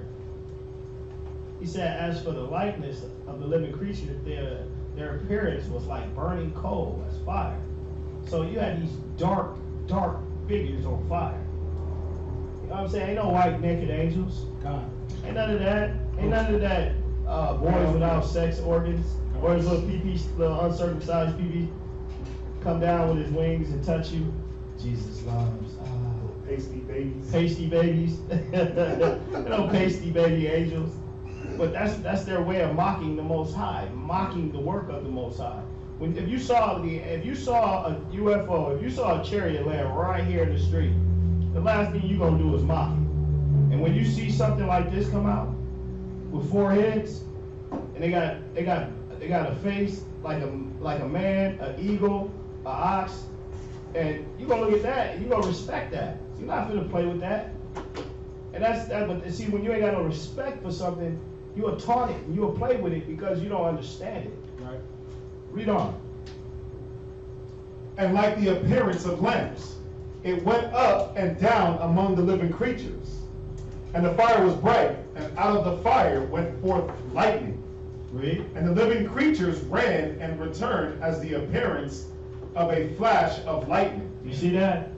So, it's crazy. I seen this, I know everything on Facebook ain't true, man, and on YouTube, but I saw this DVD where it was like in a mall or something, and it showed this flash hit the ground, man. It looked like an angel, and it had like I said, it had 4 wings, almost looked like a butterfly, but it was light, and it just hit the ground like boom, and it just shot back up. It was gone. And you gotta see, man, when you see things like that, like I get they use what they use to try to, like I say again, debunk the Most High's glory, but he's telling you how they move and how they look. So they move very quick. They flash. It's like lightning. You see them, they're gone. Now they over here. They're doing the work. And we can't use our little brains to try to comprehend the workings of the Most High. They're moving the way they gotta move and doing the things they gotta do because they're programmed by the Most High. It said they were led of the Spirit. Read. Verse 15. Now as I behold the living creatures, behold, one wheel upon the earth by the living creatures with his 4 faces. Read. The appearance of the wheels and their work was like unto the color of a beryl. And they 4 had one likeness, and their appearance and their work were a wheel in the middle of a wheel. So you had these things moving like this, basically. What they call UFOs, man. It's the same thing. Like, for you to be able, you got to really close your mind. And if you look at all the movies, the Independence Days, the day the Earth was destroyed, and Men in Black, and you go through all these movies in your brain, man, I'm pretty sure you could pick something to this likeness that they put in these movies. But like I said again, that's why they put it in the movies. They put it in the movies to make it look like a cartoon to you. Like it's not that serious. Oh yeah, that's just that's special effects. No, this is real. He's showing you these are the images of how the Most High's chariots look, how what you call an alien, this is what they look like. Read. Verse 17. When they went upon their 4 sides, and they turned not when they went. You see that? It's just like when you see them spaceships, they move like this, and then they're gone. You don't wait for them to just, you can tell when something's made by man, because it got to prep itself. Yeah. The chariots and the angels don't move like that. When you see them move through the sky, I've literally seen something just move so fast and stop, and then it just dip. And you're in your mind like, damn, that's deep. But it ain't deep when you know the scriptures. Because when you in the world, you're like, dang, that was hot. What is that? That's crazy. Then you get in the Bible and you start seeing the scriptures and it shows you, no, it ain't crazy, it's God. It's showing you you got a chance to see that majesty and that glory of his work. You got to see those angels maneuvering through, and that's a blessing to be able to see that. Because a lot of people, they looking at these things and they don't know what they are. And they going off what society is teaching them, instead of seeing the scriptures and seeing that this is the work of the Most High. These beasts, these things that you see that are unexplainable, they come from the Most High. They led by the Spirit of the Most High. Read. Verse 18. As for their rings, they were so high that they were dreadful, and their rings were full of eyes round about them four. Right, you watched that movie, it's called The Knowing. Yeah. It's a Nicolas Cage movie. Yeah. But they did that, and they showed this exact look right here. Yeah. They even used this scripture on the little drawing that the dude finds. He finds a little drawing, and they're showing the wheels within the wheels. Then they show you how it looks, like how it would actually look. You know what I mean? So they show the three. They had 3 on there, I think. Yeah. 3 of It was those. 3. Oh no, they have 4, because that's the picture she just put up. They have 4 of them, right? Oh, That's it's from 4. that movie. Oh, That's okay. from that movie, The Knowing. Yeah. But yeah, they have the 4 living beings coming down, right? And then from different angles, it would look like they had wings. From different angles, they look like, because they were just energy. You know what I mean? But they show you how the wheels, the way they're turning on the outside, and then they have the wheels turning on inside. You know what I mean? Same thing as with those disc-shaped ones. When they're turning so fast, they look like there's wheels spinning within the wheels. Like when you watch Independence Day, they got the flat ones, right? And you look up and you see that center part, right? That's just saying like that. Then outside it is the spaceship is turning like that, so it look like wheels within a wheel. Y'all see that? So this is what he's describing, man. Everything that Esau been putting in their little movies and everything, even down to New Jerusalem, they've been putting they put that in movies and put that in TV shows and stuff like that. All that stuff, the signs of heaven, the heathen are amazed at them, so they make all these fictional stories about it. You're supposed to already know what that is. Right. You know what I mean? Because all the little Trekkie fans gonna kill themselves when they see this big giant cube city being lowered down to the earth. They're gonna kill themselves, man. That's why I said all the nations of the earth are gonna mourn. Because when they see New Jerusalem coming, they're gonna think it's the Borg. Yeah. You know what I mean? From Star Trek. You've been assimilated. Yeah, because that was what they did. Gene Roddenberry made that damn Star Trek cube, made that look like it was filled with a bunch of cyborgs coming to suck you into their little project. You know what I mean? To make you one of them. But they know these things. The world knows these things. The wicked, they know these things. Is you that's just waking up and like, oh damn, is there UFOs? Oh my God, right? It's you that's watching Signs and that movie Signs and movies like The Knowing and things like that. And you're just amazed and blown away by this. But the scripture's been talking about this for thousands of years, man. Y'all see that? Yeah. So don't be amazed at the signs of heaven. Now that you're awake now, know this, that's part of the Most High's plan. Right. All right. Where you at? Just finishing up. Go ahead, read on to verse 21. Verse 19. And when the living creatures went, the wheels went by them. And when the living creatures were lifted up from the earth, the wheels were lifted up. You see that? So you had this big giant wheel, this thing moving, and wherever they went, it went. And then it just lifted them up. Like when they show you in the movie. They just stand there, and the light shines on them and lifts them up. Everything that they showing, this is in the Bible. Right? They're not inventing anything. You got to stop thinking that the white man's God. You got to start seeing that it talks about it in the scriptures. These are our chariots. Read. Verse 20.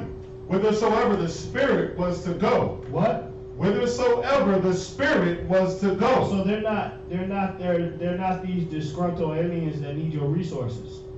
Their spirits controlled by the Most High. Their energy that's controlled by God. They're entities that are controlled by God. They move through society by the orders of God. Not by the orders of like there's no, you know what I'm saying? Like you gotta stop thinking like that. Like there's no space modulator being stolen. Right. None of that. Like cartoons have took things and watered it down so bad that if you were to see an alien, the first thing on your mind is, I gotta kill it. You see an angel, you're like, I gotta kill that. I'm scared of that. No, that's because it's like my mom told me a long time ago when it was lightning, and I was like, I'm scared. She said, 'cause you bad. Bad. You see that? If you ain't got nothing to worry about, what do you got to be scared of? Right. If you're in the graces of the Most High, what you got to be scared of? So when it lands, what are you scared of? If you've been studying, you know. Oh, that's a chariot. Oh, let me go. Come on. To even be able to see that is insane. Like, I would run to that, to see that. And to see an angel come out and to see these things. But see, the white man, they already know that when they start seeing, when these angels and these ships, these chariots start really manifesting themselves, they gonna know their time is short. Right. And that's why they, like you said, they got the space program. They trying to go out of space to escape judgment. They think they're gonna run from Christ. You can't run from Christ. If you got these spirits that maneuver through earth, just look at the death angel in Egypt. When that angel hit Egypt, there wasn't nowhere to run. You could have locked yourself in the deepest, darkest part of the dungeon. If you was the firstborn, you were dead. So you can't run from the spirit of it. Read on. Whithersoever the spirit was to go, they went. Thither was their spirit to go. And the wheels were lifted up over against them. For the spirit of the living creature was in the wheels. When those went, these went. And when those stood, these stood. See, they're a part of this. It's like that movie, what was that called? The Blue People. They stuck their ponytail in the horse. Avatar? Avatar. It's like Avatar. They're a part of this. They connected to the ship connected to the Most High, they do the will of the Most High. Wherever this go, that's where they go. They maneuver and they act off of the spirit. Because they're all connected to the spirit. So you can't kill the spirit. See, your missiles can't kill the spirit, your ray guns, your gas, nothing, your laser guns, nothing is going to kill the spirit. Nothing can kill them because they're connected by the... How can you catch something like that, put it in the laboratory? I just captured the spirit. I froze it, and I got it in a capsule. I'm dissecting the spirit. Nah, man, white man lying to you, man. They going to stay lying to you. Ground zero is just what it is. A bunch of machines that don't work no more. Bunch of radiation that they can't get rid of. That's it. You can't capture. How you gonna catch God? How you gonna put chains on God's work? Read. And when those were lifted up from the earth, the wheels were lifted up over against them. For the spirit of the living creature was in the wheels. Read. And the likeness of the firmament went, and the likeness of the firmament upon the heads of the living creatures was as the color of the terrible crystal, stretched forth over their heads above. So I just wanted you to see this, man, as we go through these scriptures. It even goes into, like they said, the things that they got on their head, and you know, the chariots and the way the angels looked. You know, these are things that when it comes to you, if you out there and you ain't never read this scripture, then you should be able to look at this scripture, go back and reread it. And he's explaining to you what a UFO is. He's showing you where it comes from. So let's go to 2 Kings chapter 2 and verse 1.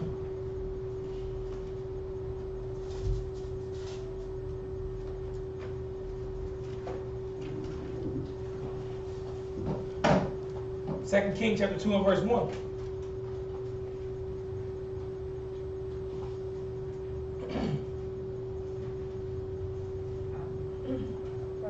Go ahead. No. And Elijah said unto Elisha, actually, verse 1, and it came to pass when the Lord would take up Elijah into heaven by a whirlwind. By what? A whirlwind. So, was it an unidentifiable flying object that came down and snatched him up? A whirlwind. There it is again. It's showing you. It says, when the Lord would take up Elijah into the heavens by a whirlwind, read. And Elijah went with Elisha from Gilead. Read. And Elijah said unto Elisha, tarry here, I pray thee, for the Lord has sent me to Bethel. And Elisha said unto him, as the Lord liveth, and as thy soul liveth, I will not leave thee. So they went down to Bethel. And the sons of the prophets that were at Bethel came forth to Elisha, and said unto him, Knowest thou that the Lord will take away the master from thy head today? And he said, Yea, I know it. Hold ye your peace. And Elijah said unto him, Elisha, tarry here, I pray thee, for the Lord hath sent me from me to Jericho. And he said, As the Lord liveth, and as thy soul liveth, I will not leave thee. So they came to Jericho. Read. And the sons of the prophets that were at Jericho came to Elisha, and said unto him, Knowest thou that the Lord will take away thy master from thy head today? And he said, Yea, I know it. Hold your peace. And Elijah said unto him, Tarry, I pray thee, here, for the Lord hath sent me to Jordan.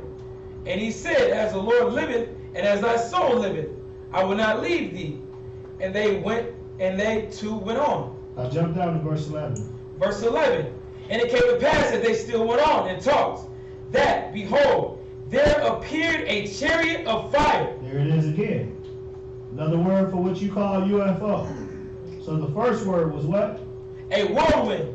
Second one is what? A chariot of fire. So these are two things to identify to you what is considered to be a UFO.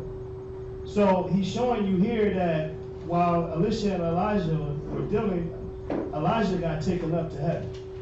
And he got taken up in a chariot, or a chariot of fire, or a whirlwind, or as it described in Ezekiel about these rings and this fire and this. You got to see, once again, this is another depiction of something Esau tries to take credit for, but is considered in the Bible as a chariot of fire.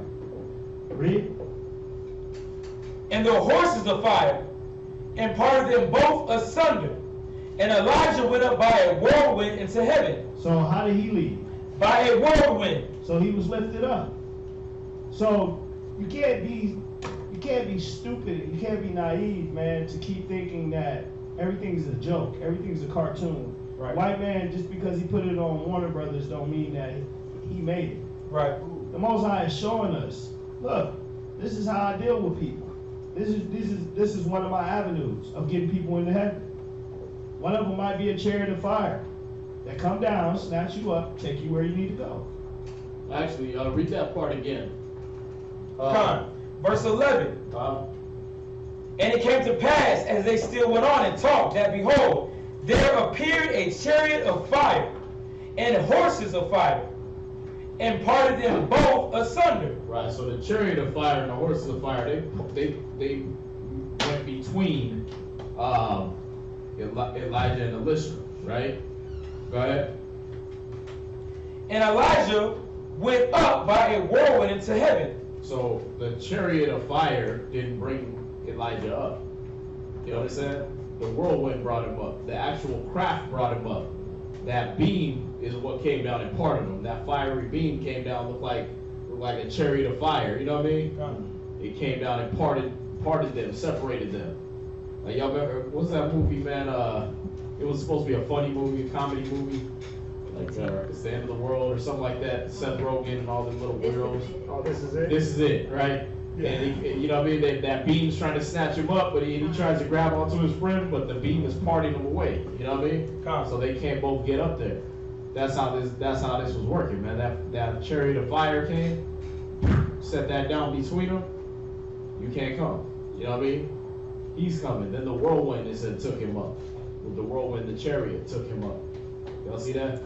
Because the reason I'm saying that, man, is because I know when I grew up, man, reading this story in Bible schools and all that stuff like that, they told you that they made it seem like it was just this mystical fairy chariot, you know what I mean, made out of fire that he was able to get in and not burn up, and then he went up. No, that's what parted them. Right.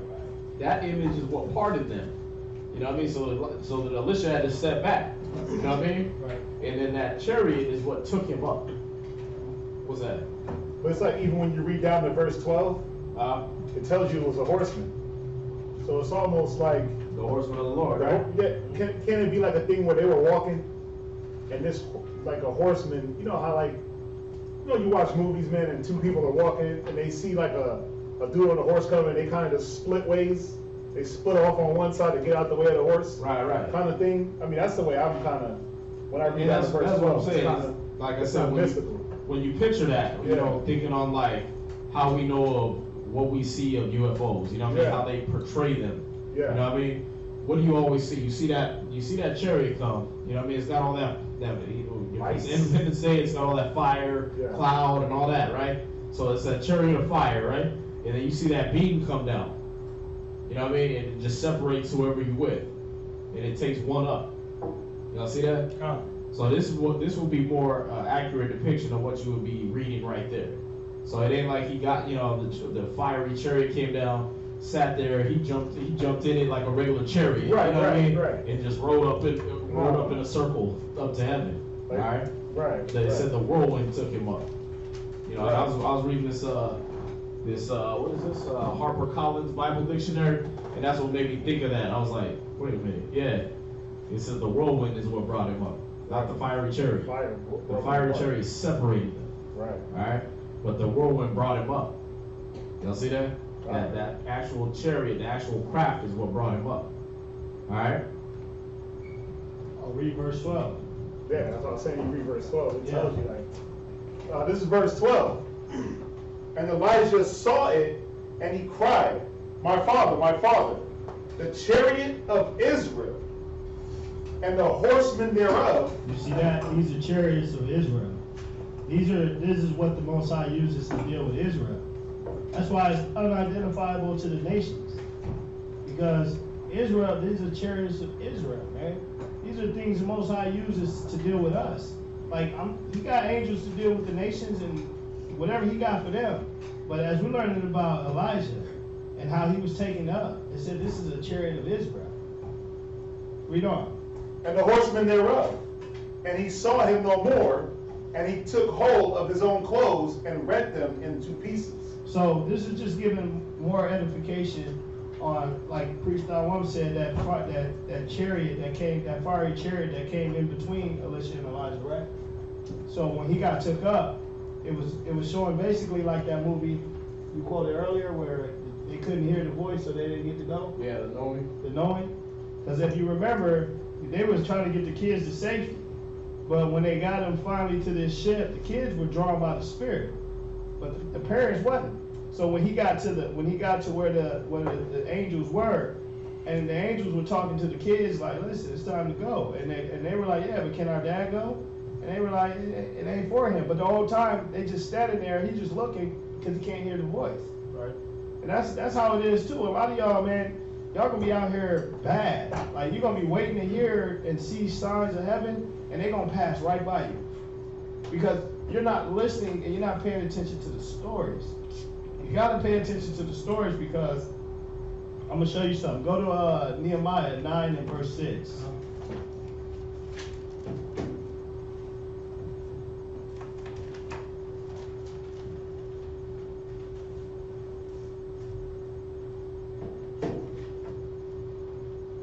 Who got it?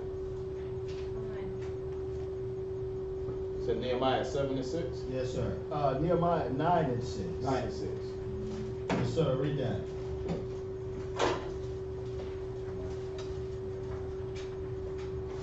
Oh man, y'all gotta get these scriptures, man.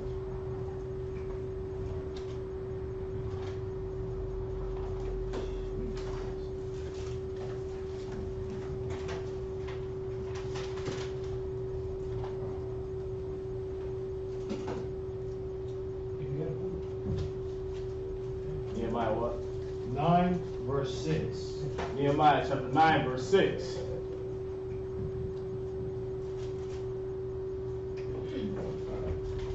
Nehemiah chapter 9 and verse 6. You got it?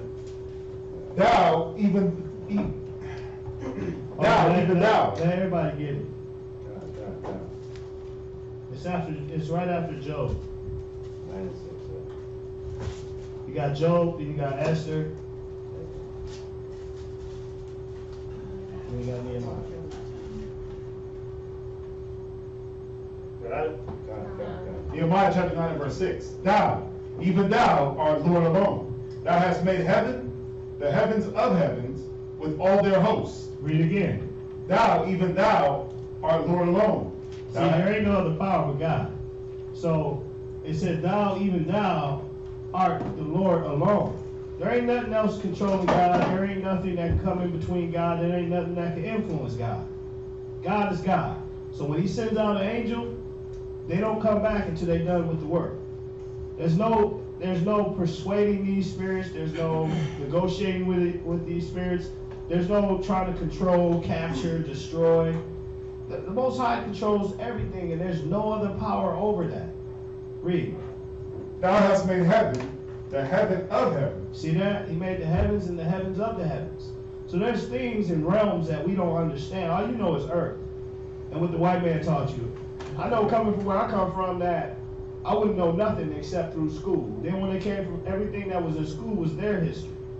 It was about them. It was about how they reigned. Right. And when it came to us, we was these dumb black guys in Africa that got caught and sold and brought over here as slaves.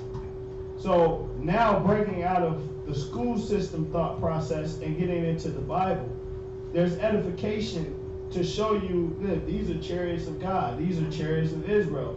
This right here, this comes from the Most High, and the Most High controls everything. So you got to remember that. The Most High made the heavens, he made the heavens of the heavens, and he made the things that are in heaven and on earth. Read.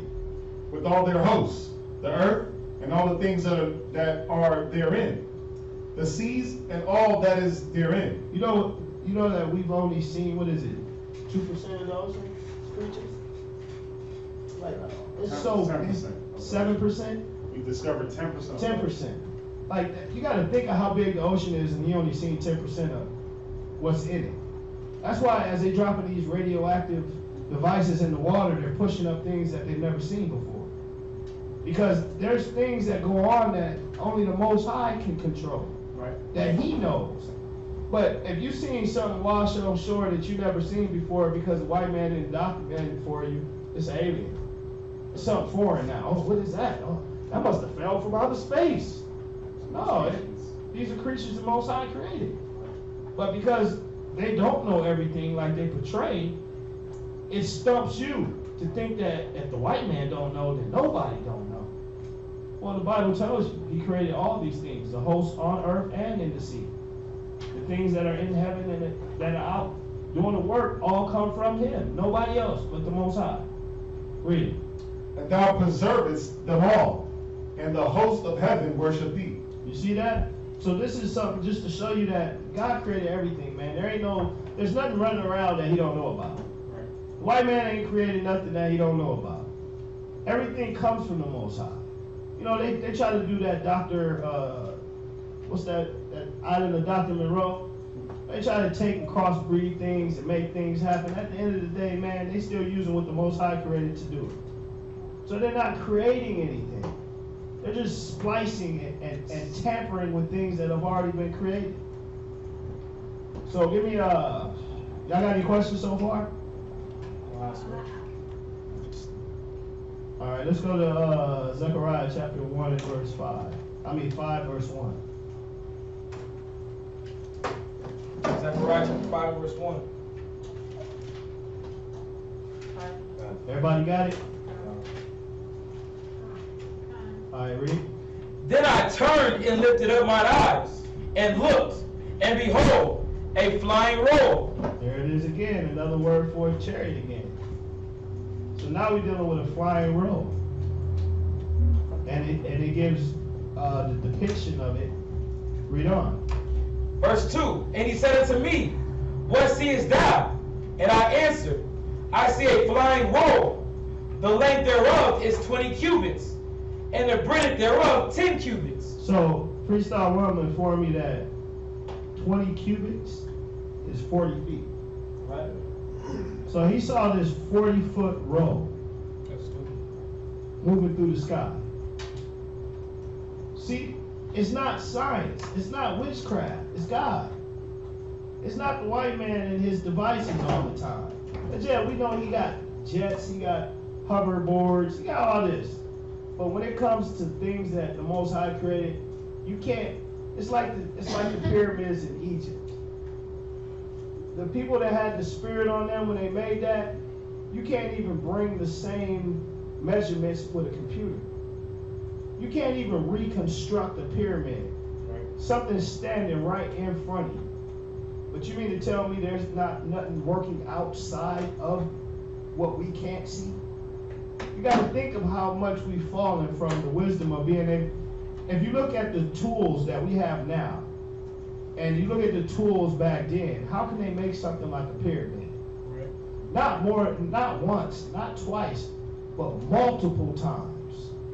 And you know what they say? They say angels came down and helped men. Helped us for what?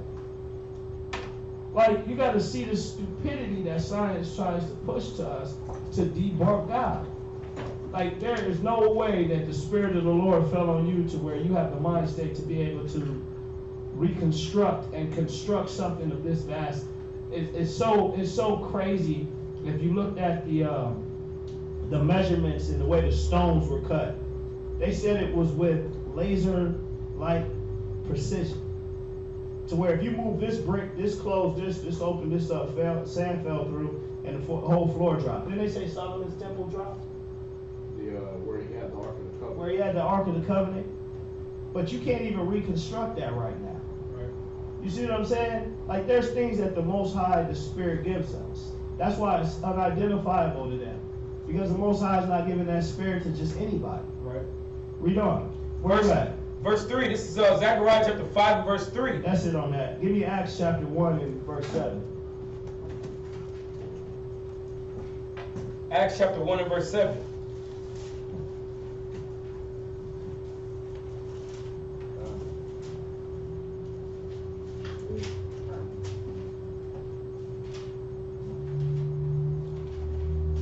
Acts chapter 1 and verse 7.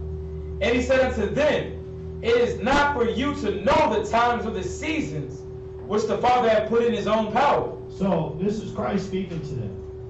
And one thing we got to remember is you got to stop believing the things that society puts out there, like they know when the world's going to end. They know, how can you know the temp, like these brothers have said before, how do you know the temperature of the sun? Like, come on, man, you can't even get close to that. Right. The earth was created 1,700 billion years. Like, how do you know that? You see what I'm saying? There's things that you got to see that they're lying to you, man. They show you these things because they're lying to you. They're lying to you to say that. So how do you know that this star is 12 light years away from the moon? Like, how do you know this?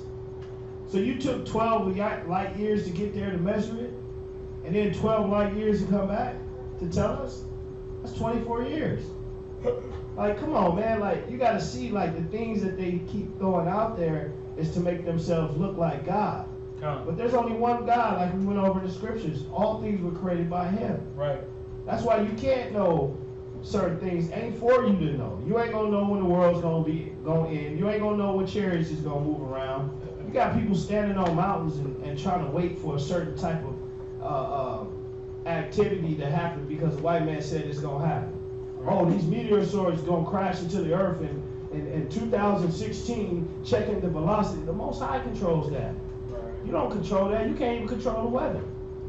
You know what I'm saying? Now you can through evil, but I mean, come on, man. You got to see, like, everything belongs to God. And like he said here, read again. Acts chapter 1 and verse 7. And he said unto them, it is not for you to know the times or the seasons which the Father hath put in his own power. Read. But ye shall receive power after the Holy Ghost is come upon you. That's why they were building pyramids. That's why they were able to discern things that came down from the Lord, because the Most High gave them that gift. Right. That's why you can't discern things of God, because it wasn't given to you. You don't have the Spirit. You can't go to theologian school to get the Spirit. Come. Most High gives it to you. Come. Read. Come. And ye shall be witnesses unto me both in Jerusalem and all Judea, and in Samaria, and unto the uttermost part of the earth. Read. And when he had spoken these things, while they beheld, he was taken up, and a cloud received him out of their sight. You see that once again, he was beamed up. Beam me up, Scotty. God. That's where they got that from. The Most High beamed him up. Like, listen, he dropped what he had to drop. Cloud came, took him, went where he needed to go. That's so cold. Yeah. Read on, verse 10. And while they looked steadfastly toward heaven as he went up, behold, 2 men stood by them in the white apparel. And that's how you know that. I had somebody ask me this, how you know Jesus didn't go down? Like, what are you talking about? How you know the angels don't go down? Well, because it shows you that the chariot come and get you, you go up. So if you're going down, that ain't a chariot of God. Right. That's something for you. You know what I'm saying? That's something for you. Because he's showing you, like, listen, the angel, well, listen, they come get you. Elijah didn't go into the ground. Like, he didn't, you know what I'm saying? Like they show you, remember that movie Ghost when he died and then the shadow come alive and grab you and just pull you? Like, what if, like, come on, man. Like, they try to control everything. So they distort your thought process while you're reading. Right. You see, like, oh, the chariot came and he lifted him up in the cloud and he went, the heavens opened up and he ascended. Don't say nothing about, these spirits came, the dragon pulled him into the dark. Right. Like, come on, man, but that's what they put out there because they want you to be afraid of God. They want you to be afraid of angels. They want you to be afraid of chariots. So when you see something move, the first thing you do is go get a gun. Right. Instead of saying, wait a minute, that looks like the wheels of the wheels on fire. Like, wait a minute, what is that? Oh, that was I'm gonna tell y'all this though. When you read about in Judges, when you read about Gideon, when you read about John, the Revelator, when you read about Esdras, there ain't no I'm gonna go get my gun. Right. When you see these angels, man, they are so fearful. Daniel said he passed the hell out. Isaiah passed the hell out. You understand? God. Every man that met these angels fell on their face, man. John the Revelator said he fell on his face. I think it was John or Esdras, one of them. Said he fell on his face and the angel had to pick him up. Y'all see that? You don't get to sit there and be like, oh yeah, I'm gonna go get my gun, and no, you're not gonna do that. No. You know what I mean? You gotta think when Ezekiel saw the flying roll, he's on the ground. The thing's flying and it's 40 feet long to him. So from far away, the damn thing's 40 feet long. Imagine close up. Y'all see that? Imagine close up. You close to this thing. It's more than 40 feet. He's seeing it in the sky. He ain't even seeing it on the ground. Y'all see that? So it takes up 40 feet of the sky that he's looking at. Y'all understand? You gotta think of this, man. You see a helicopter, it take up like a little, you can put your thumb right here, right? We talk about this thing covering up 40 feet of the sky. You understand? Mothership. To where, that's like looking at the Independence Day ships, man. From where you are, you can measure 40 feet. And that's what you're seeing in the sky way out. Yeah, that's okay, yeah, if this is, I think this is like 27 feet right here, from here to here. Alright, now you see this, but that's to scale compared to the sky. Alright? Yeah, I mean the moon is, you cover it with your thumb, right? But 40 feet across the damn sky? That's crazy, man. That's why I say y'all gotta think about these things. Like he said, Esau's gonna put that out there. So you think you got a chance? You think you're gonna fight against them or whatever? Right. Don't think that. You know what I mean? If you do, you're gonna end up in a bad situation. Right. All right. You got men in the scriptures. I think he's gonna go to those, but you got Heliodorus that was coming against us from the Greek Empire. Antiochus Epiphanes. These cats, their armies saw what the chariots do. You understand? It ain't no, I'm gonna go fight, Jeb, go get my gun. Nah. Alright? Little gray, big-headed, light bulb-headed aliens with big black eyes and all that. Yeah. That's the tip of the iceberg. If you think that's terrifying, you ain't seen nothing. Alright? We talk about men with 4 faces. You talk about the angelic wings and everything like that. You talk about the power and glory that the Most High has is bestowed on them. That's why cats was passing out, man. You know what I mean? Even when they came and greeted, Mary was shaking like, what the hell kind of salutation is this? You understand? Because them angels ain't nothing to play with now. Now they're vehicles. The scriptures tell you the angels are greater in power and might than you. So you drive a car that can run your ass down, that can cream you. The angels drive something they control with their mind. No hands. You know what I mean? Yeah, they ain't driving with no hands. No steering wheel, no none of that. They control that with their mind. The ghost riding the whip. Yeah, all of that. So how great are these angels? How great are their vehicles, man? Where you at? And I was gonna say too, you gotta imagine if all you ever seen was camels and horses and see something like that come out of the sky. Yeah. Like, you can't fight that. You're gonna fight it with sticks and swords. But that's compared to the Most High in the United States. They think because they have the ability to ride up and kill you that they can kill Christ. That's how arrogant they are. You gotta really see that. It said when the angels came, men fell to their faces. But you know what Esau gonna do? They're gonna try to look an angel in his eyes. Yeah, I'll kill you. You brass colored darky. Yeah, you black angel. I'm looking for the naked white ones. Where the naked white angels? Ain't no naked white angels. You don't hear that through the whole scripture. Right. Read on. That's how you know it's true though too. There was a gentleman, I think he was like German or Russian, but he made a statement that he said that he saw the UFO, but he saw the angels come out. But he said it was tall black men. He said it was dark too, man. And it was in a whole different language, but that was Yeah. I mean, We put that clip on the cable show. We did that way back. Yeah. yeah. Where you at? this is Acts chapter 1 and verse 12. That was it on that. I just wanted to give me now we're going into 2 Maccabees chapter 5. So if y'all got questions at any time, man, feel free. Y'all out there, if y'all got any questions, feel free to hit us up on the subject where we can clarify if need be.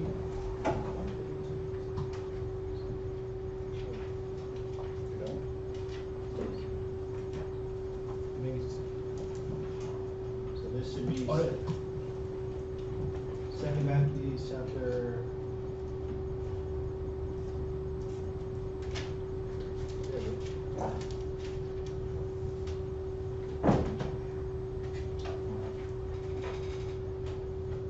Where you at? Y'all got it? 2 Maccabees chapter 5 verse 2.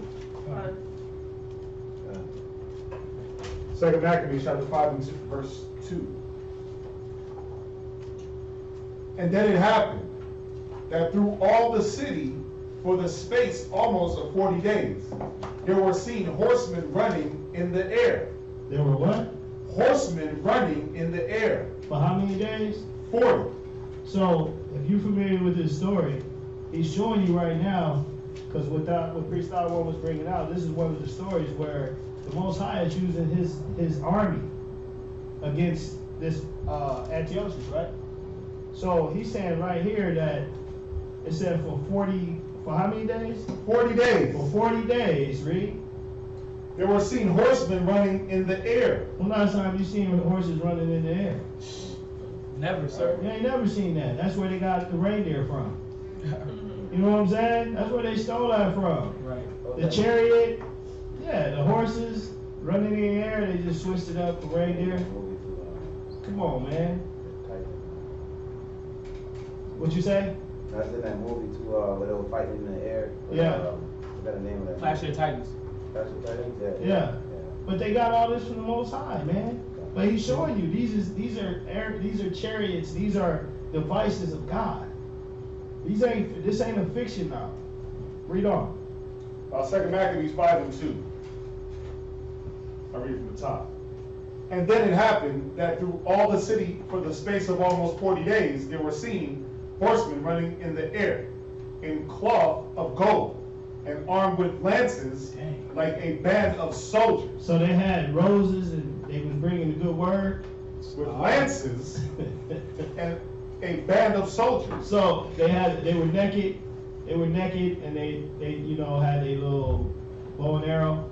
In cloth of gold. So these were royal works of God. Come. They were dressed like men. They weren't dressed like naked boys, uncircumcised boys. Right. You know what I'm saying? God. Moving around doing God's work. No, that's mockery. Read on. Verse 3, and troops of horsemen in array, encountering and running one against another, with shaking of shields and multitude of pikes. So if you seen this happening, you think you gonna fight that? Hell no.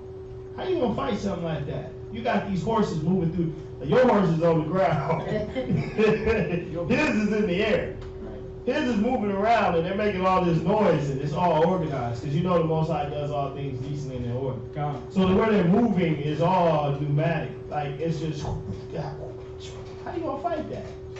How can you argue with something like that? You can't argue with the majesty of the Most High. The way he deals and the way he operates. It says he's the king of terror. You are not running nor are you fighting anything that was created by God. Right. Read. With shaking of shields and multitude of pikes and drawing of swords and casting of darts and glittering of golden ornaments and harness of all sorts. You see that? So this is just something else to show you, man. The Most High has these devices. He has these chariots. He set up when I think it was when Satan was tempting Christ, and he said, if you cast yourself off of this hill, that the Most High sent his angels to have charge over you. Right. They'll come help ASAP. But that's the thing is, they're not naked white babies. Right. They're men of valor. They're spirits of valor. They've been created to serve and protect whoever the Most High sets them to. There's a scripture that says they appease. That's 39:22. Yeah, give me that real quick.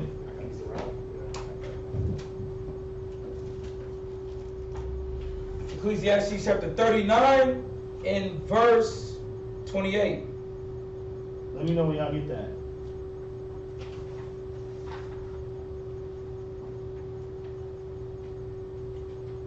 Everybody got it? Huh? God.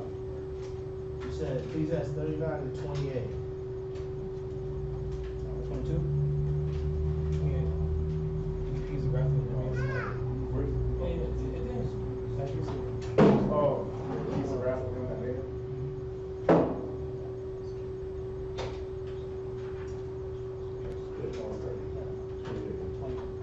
Read that. Come. There be spirits that are created for vengeance, which in their fury lay on sword strokes. So when these spirits that you think you're gonna fight have a fury on them, it said they lay on sword strokes. So these angels that you think you're gonna go to war with, when they pour out their fury with sword strokes, you are not gonna fight this. When the Most High put a spirit, when the Most High says, go out and kill, you think you can negotiate that? You think you're gonna fight that? I don't care what type of guns you got. I don't care when he send those chariots down, all you're gonna think about is how much sin you got on you. That's all you're gonna think about. Damn, did I learn my breakdowns right? Did I teach people? Was I charitable? Man, they finna kill.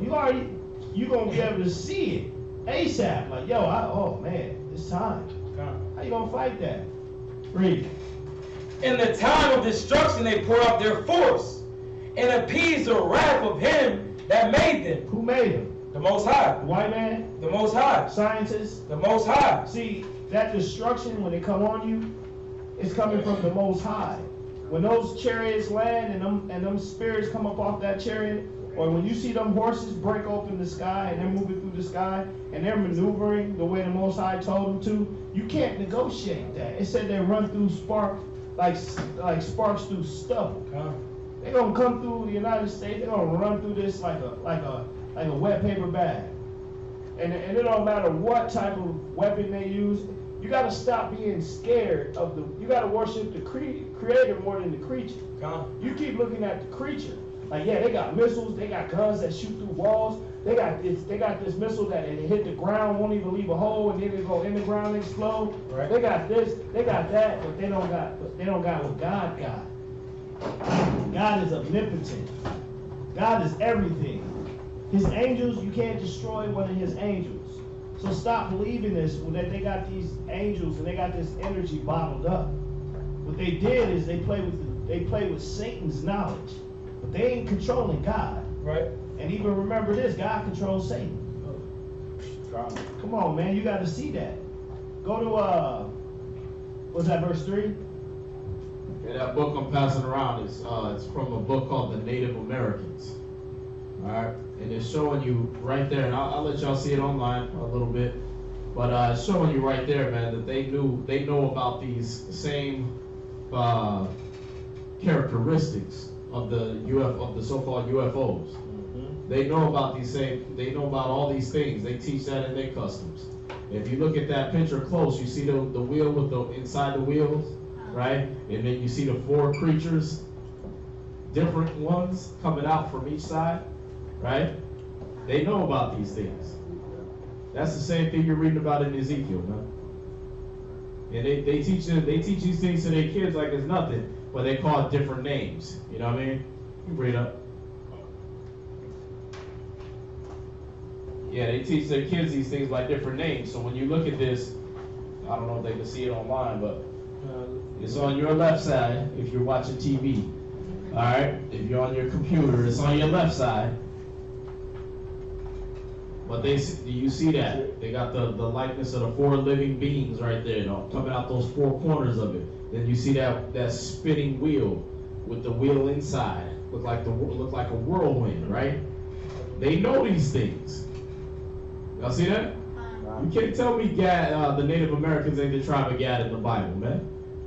They got these stories that they pass down to their children, their children's children, that oral tradition. They write those things on their walls, man. Y'all see that? And who was that? What tribe is that? Does it say on that bottom right page? Navajo. This is the Navajo. They're known for that. Navajo, Anasazi, they're known for going off into the quasars with theirs. You know what I mean? So, There's Navajo here, but this is Chickasaw. Oh, it's a Choctaw. That's this one. Oh, Yeah. But yeah, it says Age Tutor and Young Students by Harrison Begay, Navajo. So it's showing you that they know these stories, man. The images you're reading about in the scriptures, man, the likeness of the 4 different living beings, you're getting all that just like it is in the scriptures. Y'all see that? And I just happened on that by chance because I was looking for something in the index and I couldn't find it, so Spirit said just flip through the book. So I just flipped through and there it was. Y'all see that? But this is in their custom. Y'all see this? And it actually goes through a lot of different cultures because this is the best way they can describe it, man. But where you at? We got like 45 minutes, so I'm gonna give you these scriptures. I'm gonna go through them. I'm gonna edify them for you, but I'm gonna go through the scriptures so you can have this for your breakdown for the chariots of God. So go to 2 Maccabees chapter 10, verse 28 through 30. And give it a comment. You got it? 2 Maccabees chapter 10 verse 28. Yes, sir. Now the sun being newly risen, they joined both together, the one part having together with their virtue their refuge also unto the Lord for a pledge of their success and victory. The other side making their rage leader of their battle. Read. But when the battle waxed strong, there appeared unto the enemies from heaven 5 comely men upon horses. You see that? This comes from God, man. This ain't nothing new. We dealing with 5 men on horses again. We're dealing with that chariot. We're dealing with the images throughout history showing you that these things come from God, man. This is not some fairy tale. This is not your imagination. He's showing you that. it said that these 5 comely men were upon horses. Come. Read. with bridles of gold, and 2 of them led the Jews. Read. Verse 30. And took Maccabeus betwixt them, and covered him on every side with their weapons, and kept him safe. You see that? And when the Most High sends out his angels, they're not here to play with nothing. What you would think they would have did if you'd have ran up on them? Like Come on, man. They're not here to talk. It says that they go out and they pour out wrath. They do the job of who sent them. Who sent them? Christ sent them. The Most High sent them. You can't fight that. America think they gonna. You know, I love watching preppers. All these carnal-minded people thinking they gonna prepare for the end of the world. Right. How you gonna prepare when you got an underground bunker for these floods every day? The water got to come somewhere because you got to get oxygen in there. So wherever your oxygen hole is, that's where the water's coming. So you just basically sealed your own grave. Or if you built it in the sky, but the winds are blowing so hard that it rips everything away from you and tornadoes set down, how you gonna run from that? You can't run from God. When he sends out things to, and that's why you don't, I got guns, my wife got guns, they registered, all that. All that. Brothers got guns. We not finna let you just run up in our house. That's not what we're saying. What we're saying is you can't depend on that. When the Most High sends out his angels of protection, look how they dealt with him. Read verse 30 again. Verse 30. And took Maccabeus betwixt them. So they took him, you had these angels, then they just came down and took him and put him in between them. Read. And covered him on every side with their weapons. It's like, you ain't touching this. Right. You ain't touching this. So for all y'all that think America is a safe place to be when they kick off, no, the safe place to be is in the Most High's grace. Right in the end. Come. Read. And kept him safe, but shot arrows and lightnings against the enemy. You see that? So when they pop off, that's what's gonna happen. It's gonna be arrows and lightning. How you gonna fight lightning? That's the real class of Titans. Yeah. How you gonna fight a lightning bolt? Gold on that. Gold. Yeah. Come on, man. You think a missile gonna do something against lightning? I seen grown niggas run in the house when they lightning. So you're up. Oh, it's time to go. Listen, the noise of the Lord scares you. Right. How much more if it hit right in front of you? I seen a lightning bolt hit a tree, and then what it did to the tree, it set it on fire, split it and set it on fire. So what do you think it'll do to you? How you gonna fight that? No way. How you listen? It just rained and thundered earlier. My lights went off. I ain't had no AC for like 30 minutes. I was panicking. Oh Lord, my fish gonna die. Right. Like, oh my God, the AC gonna be on when I come back. Like, God, I'm praying off of that. Like, God, please let the AC be on when I come home. And that's off the sound of lightning. So imagine when the angels start fighting for us. When America thinking they gonna fight against God, they gonna fight against the chariots, they gonna fight against the Most High's will. And then they send, and the Most High send out these spirits that come out to do his work. You can't fight that. Read on. What is that? Is that the end? No. Go ahead. So that being confounded with blindness and full of trouble, they were killed. You see that? He blinded them and made them feel trouble, and then he killed them. You see that? You so scared you don't even know what to do. You just freeze up. Right. Imagine you thinking you got the upper hand. Imagine this. Imagine Esau got you jammed up in the house. They got your house surrounded. You know how the white man like to do. You stole a bag of Skittles, they got the SWAT team outside your door. Right. They got all the AR-15s, 30-aughs, shotguns, all that.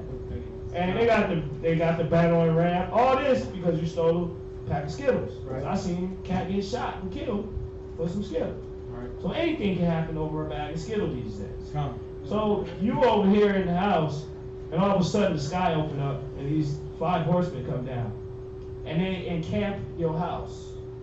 And every time they try to raise up a gun, lightning, you know what I'm saying? You can't fight that. Right. Then they just come get you and escort you away. That's the glory of God. That's something that the Most High gives you. Come. And that's something they can't fight. You can't fight that. What you got? And the cool part about it is that they royal. They rocking around with gold apparel. Come on, man. They're not bummy. No. And the bummy angels came down. Right. The homeless angels in sackcloth. What you got? Yeah, scripture. It's back to that Ecclesiastes. It's 39 and 31. Just going along with what you're saying. Ecclesiastes 39:31. Yeah. It says, they shall rejoice in his commandment, and they shall be ready upon earth when need is. And when their time is come, they shall not transgress his word. See that? So it's going right along with that Maccabees, man, Yeah. showing that, bro, they ready, they waiting. Yeah, when the Most High said go do it, he Yeah. said they don't transgress his word. Yeah, They don't go rejoice. against it. When he says it's time for you to go, it's time for you to go. And every force, every entity, every spirit that's necessary for you to leave is going to make sure you get where you got to go. You can't fight that. They happy. Go to Exodus chapter 13, verse 20. It said they'll be ready when? It says, they shall be ready upon earth They shall be ready upon earth, man. when need Where is. was that at? Yeah, here we go. This is 3rd Maccabees. You got to get you an Oxford annotated Bible. It's right here. Catch up. New Oxford annotated Bible. Thanks to the brothers. Come. The water. The water. All right, so this is 3rd Maccabees chapter 6, and I'm gonna start at verse 16. But this is just going off of what he just read in Ecclesiastes 39:28 or 29, right? Chapter 6, what? We're in 3rd Maccabees chapter 6, verse 16. Gotcha. And if y'all want to give one of those to the 664. sisters so they can see, is there one up in that bookcase, or did everybody grab one? Everybody grab it, right? Take mine. You want me to read it? I got the reading. Just show them. Show everybody that doesn't have one. But it says, verse 16, just as Eleazar was ending his prayers, the king arrived at the hippodrome with the animals and all the arrogance of his forces. And when the Jews observed this, they raised great cries to heaven, so that even the nearby valleys resounded with them and brought an uncontrollable terror upon the army. Then the most glorious, almighty, and true God revealed his holy face and opened the heavenly gates, from which 2 glorious angels of fearful aspect descended, visible to all but the Jews. They opposed the forces of the enemy and filled them with confusion and terror. Like it says, when they ready, or when he commands, they're ready upon the earth. But they coming from the heavens, but they instantly gonna be here on the earth. Y'all see that? So as soon as they cried out, man, the Most High parted the heavens, and boom, 2 angels came down. Y'all see that? And the cool part about it, they said that the Jews didn't see the angels, but the enemy saw the angels. Right. Right. So you got to understand that this shook them so hard that the enemy's talking about it. You know what I mean? We didn't even see that. Y'all see that? It says, they opposed the forces of the enemy and filled them with confusion and terror, binding them with immovable shackles. Right? So that's why you get the force fields and all that stuff like that. They was binding them with immovable shackles, things that they couldn't even move. Y'all see that? It said, even the king began to shudder bodily, and he forgot his sullen insolence. The animals turned back upon the armed forces following them and began trampling and destroying them. So ain't no Jeb, go get my gun, I'm gonna kill this alien. Alright? You see these forces, it's over. You understand? If you got a dog with you, he probably gonna turn around and bite the hell out of you just to get you out the way, so he can get away. You understand? That's what it says, man. These men's own horses turned back around and trampled the hell out of them just to get away from these things. Y'all see that? So these ain't playing. It said when you at the commandment of the Most High, they'll be ready upon the earth. Y'all see that? And that's how it works, man. You see these. You see, I've been watching these videos, man. You see the truck just fly like 30 feet up in the air. A whole semi just fly like 30 feet in the air and toss somebody out of it and everything. It don't look like it even hit anything. Right. You know what I mean? You see a bus, you know what I mean, go swerve and flip and almost hit this person, but go over them and hit somebody else. What's I doing that, man? Right. Them forces are ready upon the earth when he says it. You understand? So you know that's another little thing y'all can add to the arsenal, man. At 3rd Maccabees. Alright, where you at? All right. Go to Exodus 13 and 20. And once again, y'all getting more than I got in my notes. Con. Alright? Because I just found this and I just found that. Con. So Alright? you got to take good notes. Exodus chapter 13 and verse 20. You can say comment if you have it. Con. And they took their journey from Sukkah and encamped in Etham and the edge of the wilderness. And the Lord went before them by the day in a pillar of a cloud to lead them the way. So, if you're familiar with this story, this is about Moses when he was crossing the Red Sea. And what he's showing you right here in verse 19, verse 20. Read that again. And they took their journey from Sukkah and encamped in Etham in the edge of the wilderness. Read. And the Lord went before them by a day in a pillar of a cloud. So, when you see this energy, when you see this form, it says, and the Lord went before them by day in a pillar of a cloud. Right? Con. So, you should be able to put the understanding to this story and see that they were being led by who? The Most High. Who was the death angel in the Bible? Right. How Shai. Who led them on the pillar by fire through out of Egypt? Yahweh Shai. You see that? He always been around. This is something else going into a whole other class that you can put in your notes. Showing that Christ always was here. Christ been here since the beginning, man. And he led his people in what you call a UFO. He led them by day. It says by day. It says, and they took their journey. It says in verse 21, and the Lord went before them by day in a pillar of fire. You got to think of how much energy was coming from that to be able to see that in the daytime. Con. You see that? Read on. Con. Verse 21, last precept. To lead them the way, and by night in a pillar of fire to give them light. You see that? So they wasn't even walking in darkness. The Most High had all that under control. You got to imagine the energy it took to light up the sky by day, and then for them to see this type of love that the Most High Christ is coming and he's giving them leadership and he's showing them, listen, I'm here with you by day and by night. I'm here with you. That's something you can't forget as you're going through these trials and tribulations, man. The Most High is there for us. And he shows us and he shows us and he gives us signs to show you, like, I'm here with you. Even though things get hard, I'm still here with you. You might not understand certain things, but I'm here with you. And when the Most High is guiding you, you're protected.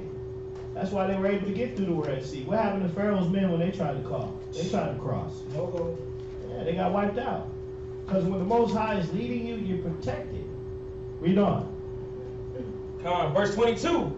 He took not away the pillar of the cloud by day, nor the pillar of fire by night from before the people. You see that? So when the Most High sends us on the course, he's got us, man. A lot of times we tend to forget that, you know, as we're going through our trials and tribulations, that the Most High sometimes you'll think like he's not with us. Or you'll forget. But he said that when you're under that love and you're under that guidance and direction of Christ and the Most High, he's not going to lead you astray. He got you. But a lot of times you get caught up in what you see and what you think you feel, and you forget that the Most High is the one leading us. Just like he led Moses, just like he led the rest of the Israelites. Like I said, this is the chariot of Israel. So the Most High has always been leading us. It's just up for us to understand that that's who leading us. It's not the white man and his history. It's not a lot of people, they take what they see on the news and they run with it. And they use that as information. Oh yeah, listen, how many times they told you it was gonna rain today and it didn't? Like, how many times you gotta see that they're wrong? So you gotta remember that, man. Go to 1 Thessalonians chapter 4. And you can actually start at verse 15. So 1 Thessalonians chapter 4 and verse 15. There you go. Give me that. 1 Thessalonians chapter 4 and verse 15. For this we say unto you by the word of the Lord, that we which are alive and remain until the coming of the Lord shall not prevent them which are asleep. For the Lord himself shall descend from heaven with a shout, with the voice of the archangel, and with the trump of the Most High. So when Christ come back, is he coming back like the gay white boy they put on TV? Like he's just gonna pop up like, hey, I'm back. Come on, man, it's showing you how you gonna come. He said, it says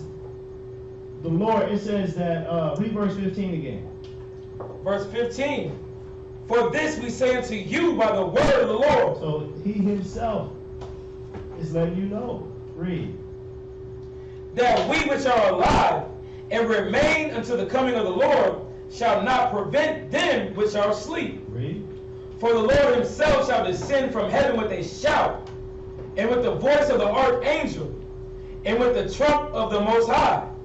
And the dead in Christ shall rise first. So these are the promises, man.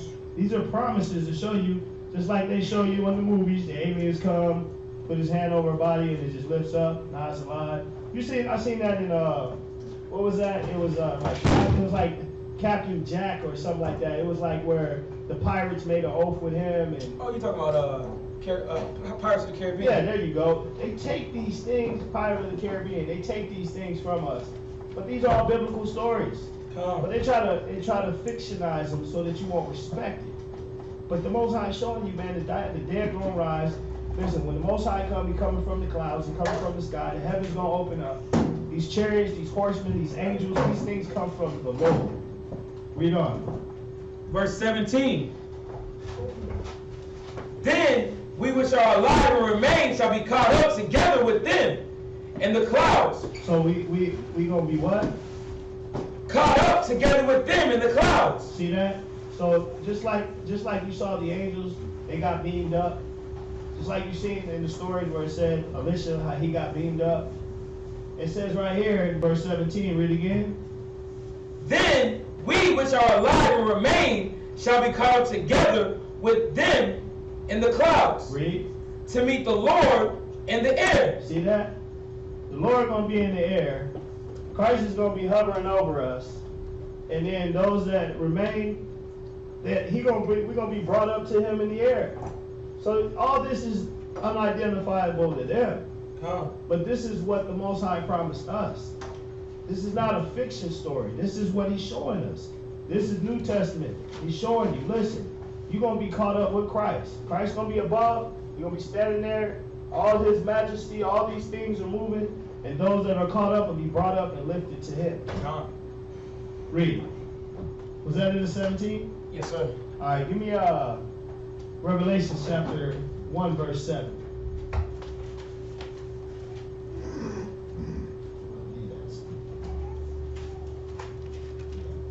Revelation chapter 1 and verse 7.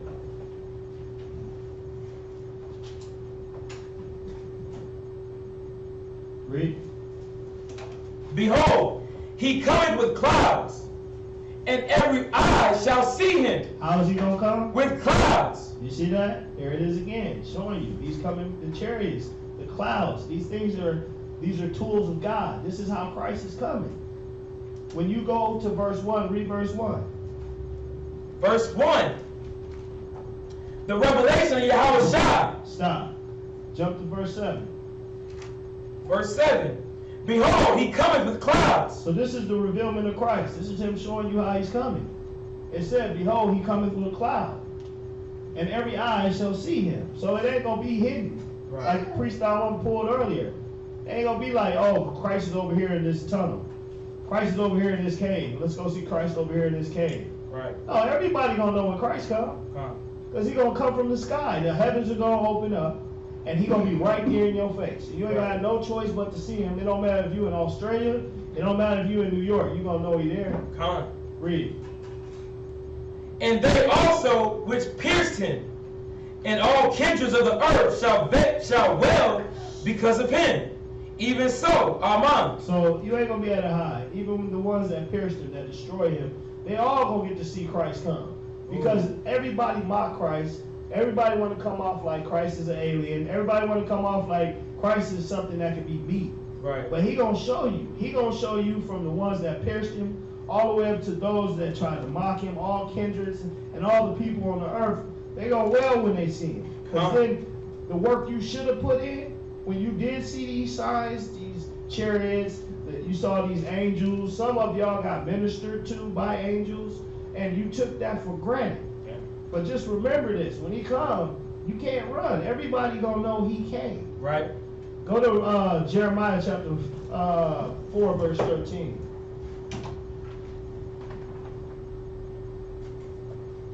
Jeremiah chapter 4 and verse 14. 4 and 13. 4 and verse 13.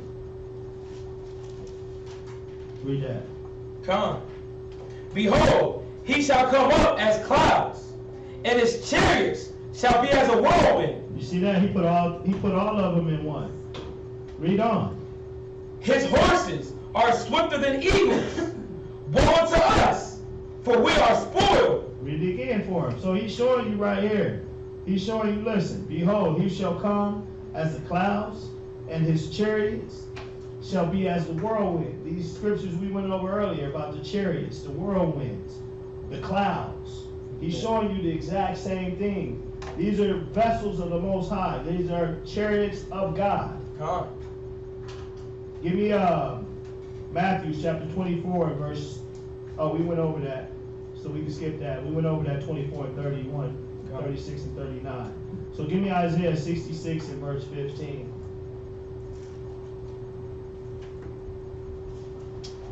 And like I said, if y'all got any questions out there, we got any questions so far online? We just got one about the German. I was trying to find his name, but I don't know his name. About the German guy that made the statement about the black angels.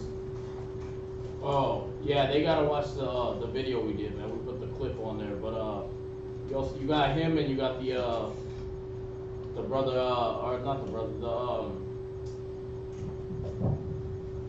the white man that said he flew into the what you call it, man? Bermuda Triangle? Into the center Antarctica. of Earth, basically. Antarctica, the whole. Yeah, the whole in Antarctica. I forgot his name too, but You said he got met by angels. that was the beings he said he meant there, but that other guy I forgot his name, man. It's on that clip though. Or you can look up on YouTube probably like man describes aliens as black. You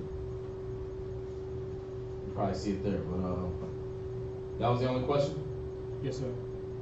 Alright. So give me that Isaiah 66 and verse 15. Isaiah 66 and 15. For behold, the Lord will come with fire. How will he come? With fire. With roses? With fire. With papers? With fire. With treaties? With fire. You see that? The Most High, is he gonna come in that new Bentley joint? With fire. See, y'all keep letting the pastors lie to y'all, man, like Jesus is coming to spread love. When he coming to judge and destroy. And when he come, he ain't pulling up in no Cadillac. He ain't going to see the UN first. Discuss what they could do, how to fix the ozone layer, how to deal with the pollution in the ocean. He ain't coming to do none of that. When he come, read on. And with his chariots like a whirlwind, to render his anger with fury. You see that? This is a non-negotiable situation you're going to be put in. You can't negotiate this. The Most High, when he coming with fire. He coming to consume you. Right. And it said that there's an anger. It says he coming on a whirlwind to render his anger and his fury. Read. To render his anger with fury, and his rebuke with flames of fire. Read. For by fire and by his sword will the Lord plead with all flesh. You see that? How he gonna plead with you? By fire and by his sword. So when he start killing you, that's his way of saying please. Right. Because he's been saying it all this time. Listen, you need to get in that book. You need to study. You need to stop being emotionally caught up in your battles and understand this is the condition of the battle.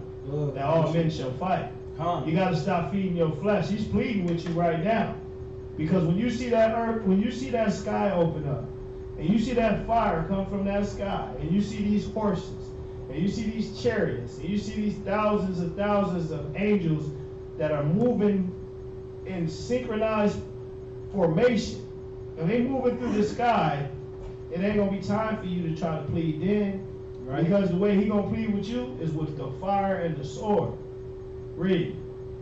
And the slain of the Lord shall be many. What? And the slain of the Lord shall be many. So he not handing out kudos. He ain't handing out nothing that the churches tell you that you already saved. That's another class I'm gonna have. Oh, come. You already saved, so you ain't gotta worry about this. You better worry about it, Right. Because if you ain't following the law, statutes, and commandments, when these chariots come out of the sky, this is how you gonna be dealt with. Right. This is how you gonna be dealt with. You gonna be turned into something way different than what the pastors is telling you, and that's real.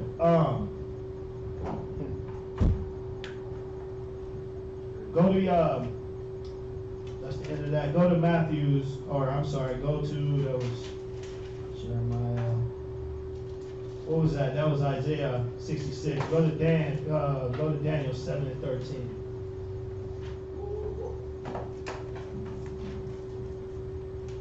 Daniel chapter 7 and verse 13. Read that. Come on. I saw in the night visions, and behold, one like the Son of Man came with the clouds of heaven. So how is Christ coming? In the clouds of heaven. See, you got to remember this, because I'm keep pressing the issue of these are chariots of God. These are chariots of gods. This is not a fiction situation. This is not, Christ is not a fiction character, Right. And this is not a fiction situation. He's showing you right here that Christ is coming this way. Come. There's no other way that he's coming. So don't let him fool you. This is how Christ is coming. You know, a lot of times when you on Netflix, they show you like the Book of Moses. They'll show you like you know, they have they'll have like this Bible episode, like The secrets of the Bible. well, they'll do like Jacob and Esau. You know what I'm saying? And they'll do this poor rendition of what really happened in the Bible. And you'll look at that, and they do that to water the strength down. That's why they got them pale white folks on there playing Christ, paying the Israelites, because there ain't no strength in that. Right. You don't see, you see that, you're like, oh yeah, yeah. You get your little emotional attachment to the movie, like, yeah, I gotta change my ways. Yeah, I gotta fix myself. Right. Jesus is coming. Oh, But if you understood how he was coming, you've been put that cigarette down. come. When you, like I said, when them chariots come, you gonna bend that sin that you got on you, you're gonna wish you got rid of it. Right. Because they water it down so that when it does happen to you, when that sky open up, I mean, for you to see a chariot move through the sky already should already have your attention. Come. To be outside doing what you do, and then you see something just stop and then spin off, or you've been put, I'm sure we all been put in situations where something almost happened to us, but something outside of what we understand prevented it. Right. That's how you know the Most High is real. These angels, man, they do the work of the Most High. Right. What was you gonna say? Okay, where we at? This is Daniel chapter 7 verse 13. Read it again. I saw in the night visions, and behold, one like the Son of Man came with the clouds of heaven, and came to the Ancient of Days, and they brought him near before him. So, Christ has chariots. There's angels that are moving and being told what to do and how to do it. There's no such thing as unidentified flying objects. If you understand the Bible, you understand that these are chariots of God, that these angels do the work of the Most High. Right. There's no mischievousness going on. The Most High doesn't understand. Remember, Satan reports to God. We read that in the story of Job. So these angels, man, if the Most High said, listen, I want you to wipe all of Houston out except that house. When the smoke clears, everything is gone but that house. And there's nothing you can do to fight because you're dealing with spirits. Come. Go to Isaiah 60 and 8. Isaiah 60 and 8.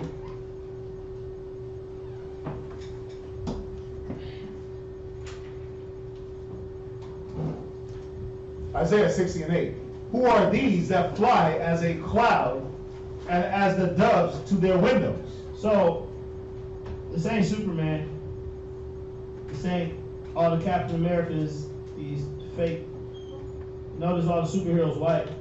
Con. But you got a couple people now, because they want to be politically correct. But everything was stolen from the scriptures.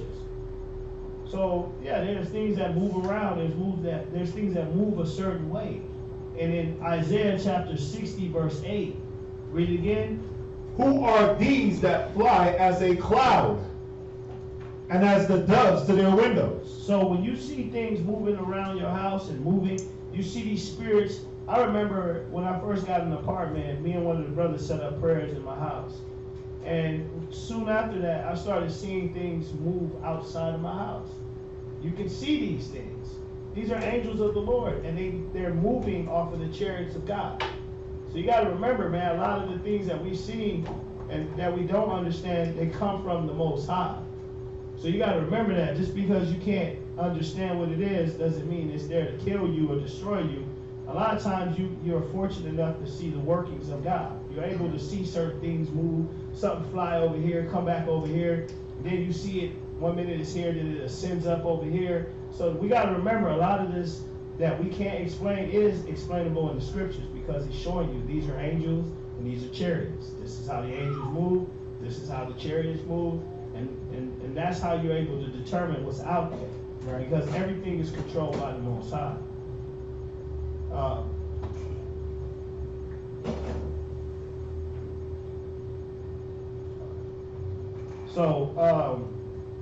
Give me Revelations chapter 9 and verse 9. I believe that is.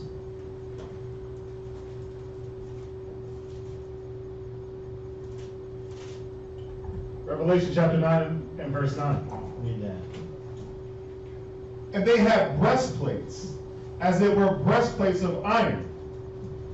And the sound of their wings was the sound of chariots of many horses running to battle. So were these little gay white boys uncircumcised babies with the little thing around them?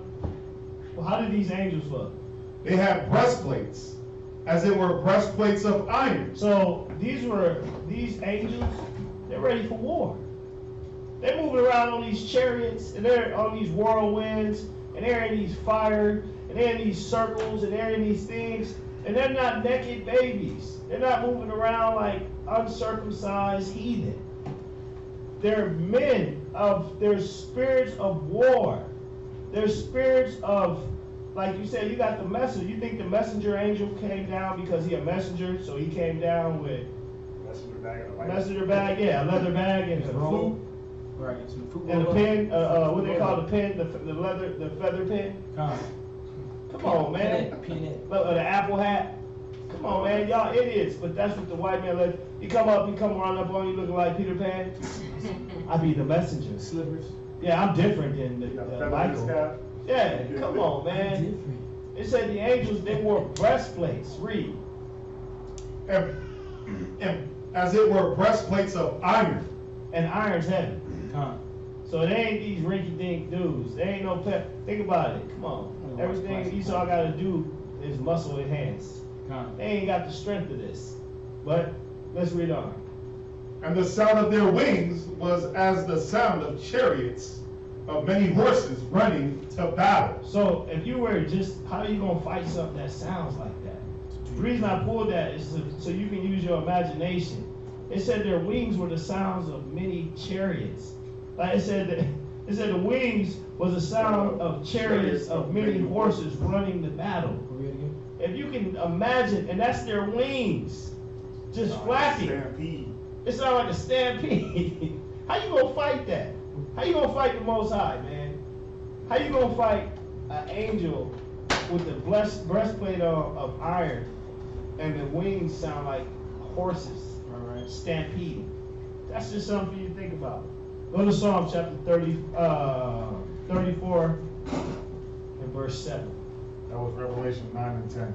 Yes, sir. 9 and 9. 9 and 9. Say it again, Psalm. This is Psalm chapter 34, verse 7. Psalm chapter 34 and verse 7.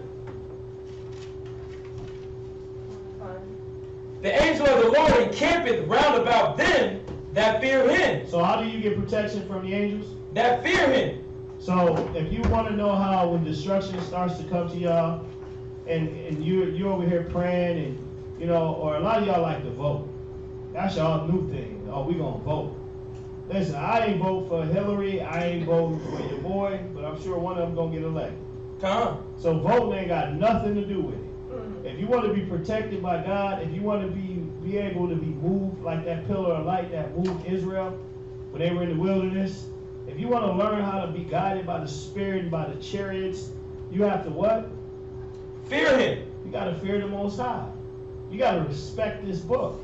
You got to get in the book. You got to start understanding the stories. You got to understand his majesty, his power. That's how you become protected. Read it from the top. The angels of the Lord encampeth round about them that fear him. That's how you get safety. That's how the angels come to minister to you.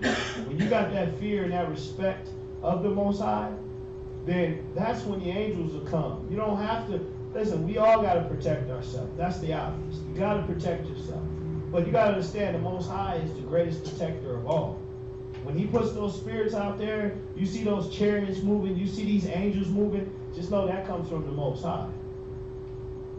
Give me Psalms chapter 104, verse 1. Read that real quick. Psalm chapter 104 and verse 1.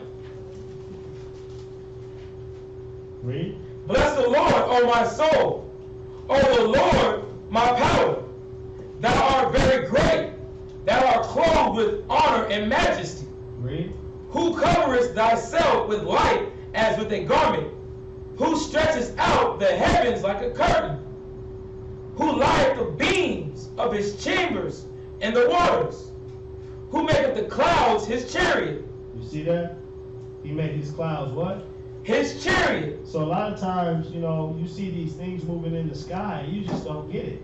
That's the workings of the Most High. Right. It said he stretched. It says, who stretches out the heavens like a curtain. Like there's a majesty to God that you will never understand. You can't even get your taxes together.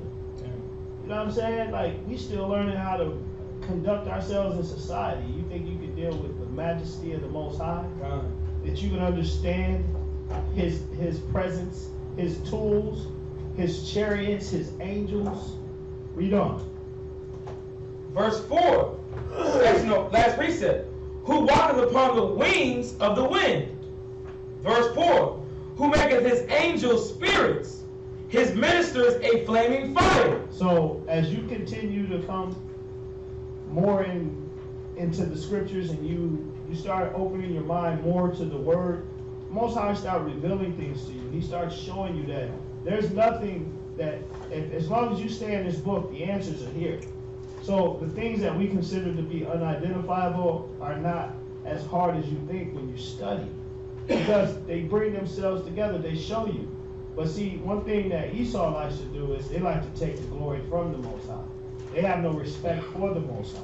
They don't fear the Most High. That's why they think they can fight the Most High. But you can't fight the Creator. How can, that's like your child, that's like Noah fighting his dad. That ain't happening. Who gonna win? I know.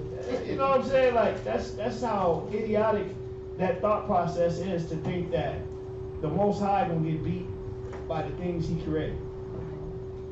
Go to 1 Thessalonians chapter 4, verse 16.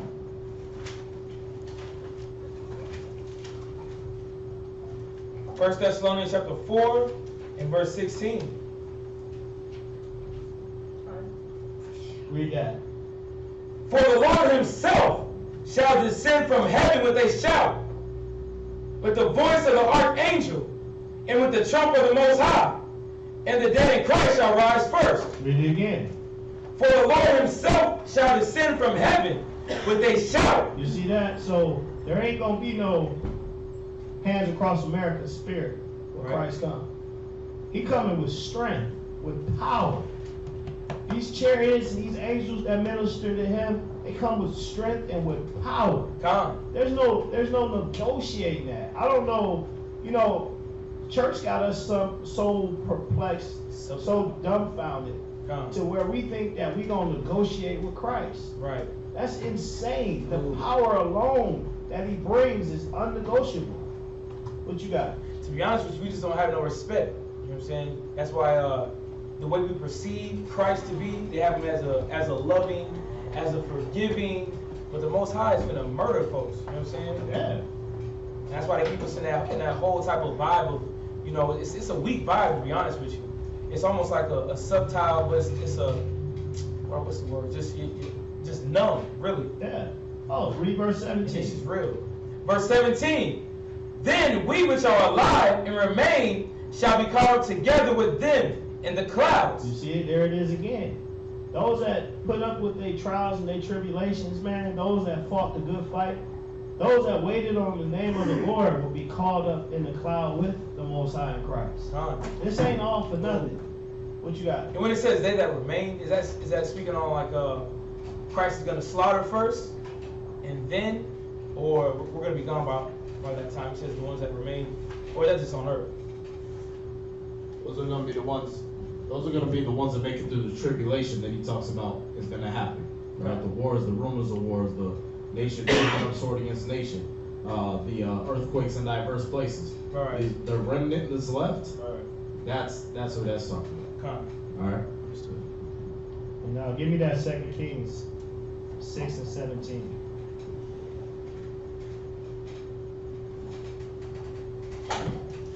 And I just got like 3 more scriptures. 2 Kings. 2 Kings chapter 6 and verse 17. We hit that. We hit that? Yes, sir. Yeah. Yes, sir. Okay. 2 Kings 6. Really? Yes, sir.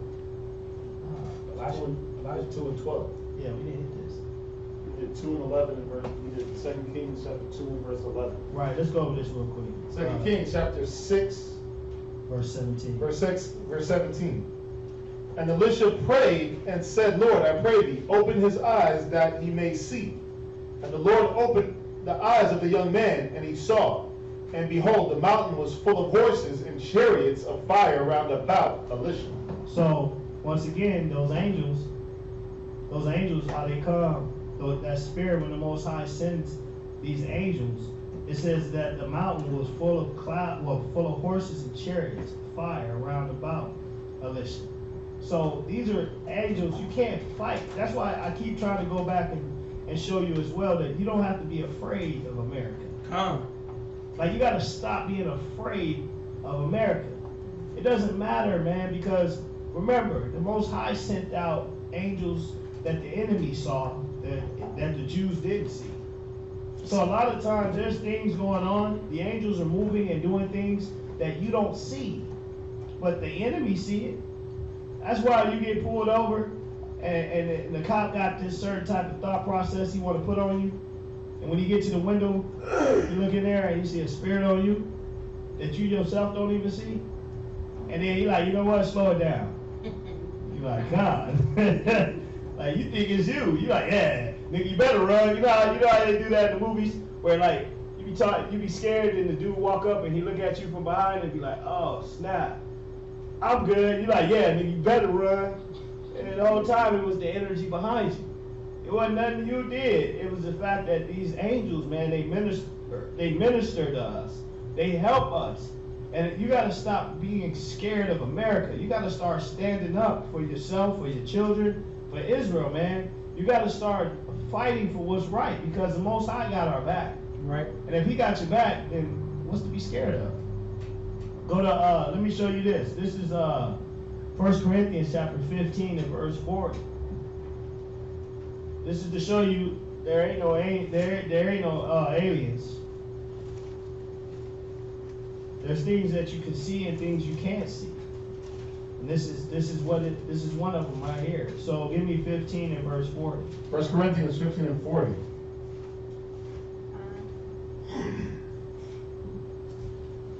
Read that. There are also celestial bodies and bodies terrestrial. But the glory of the celestial one, But the glory of the celestial is one, and the glory of the terrestrial is another. So you ever heard it in the movies? They say extraterrestrial. Con. They call that extraterrestrial. He's an extraterrestrial. Well, what is it? He's just see-through alien type thing that it just moves, man, and we trying to kill it. Trying to catch it and kill it. Right. We trying to catch it and put it in harness its energy. And come on, man. It tell you right here what it is. It ain't called an alien. Right. You got, listen, go up to verse 39. Verse 39. Matter of fact, go to 38. Verse 38. 1 Corinthians 15 and 38. 38? Yes, sir. But God giveth it a body as it hath pleased him. See, the Most High gave every entity, every being, every spirit what He wanted it to have. Just because you don't understand it don't mean it ain't right. Most High created this. Right. Read. And to every seed his own body. That's why when it comes to intermingling seeds and intermingling this and doing this, the Most High gave it for its purpose, and that's how it's supposed to be. That's why Esau always want to play God. They in their laboratories trying to crossbreed things. Right. But God gave everything its body, its purpose, and everything. Read. All flesh is not the same flesh. You see that? So that's one of the stumps that they have, is trying to get that out the Bible by mixing fleshes. You can't mix flesh because the Most High separated it. Read. But there is one kind of flesh of men, another flesh of beasts, another flesh, and another of birds. Read. There is also celestial bodies and bodies terrestrial. So this is to clarify what angels are. Angels and men are different. Angels come and take the form of a man, but you can't take an angel, and an angel can't have sex with a woman and make a baby.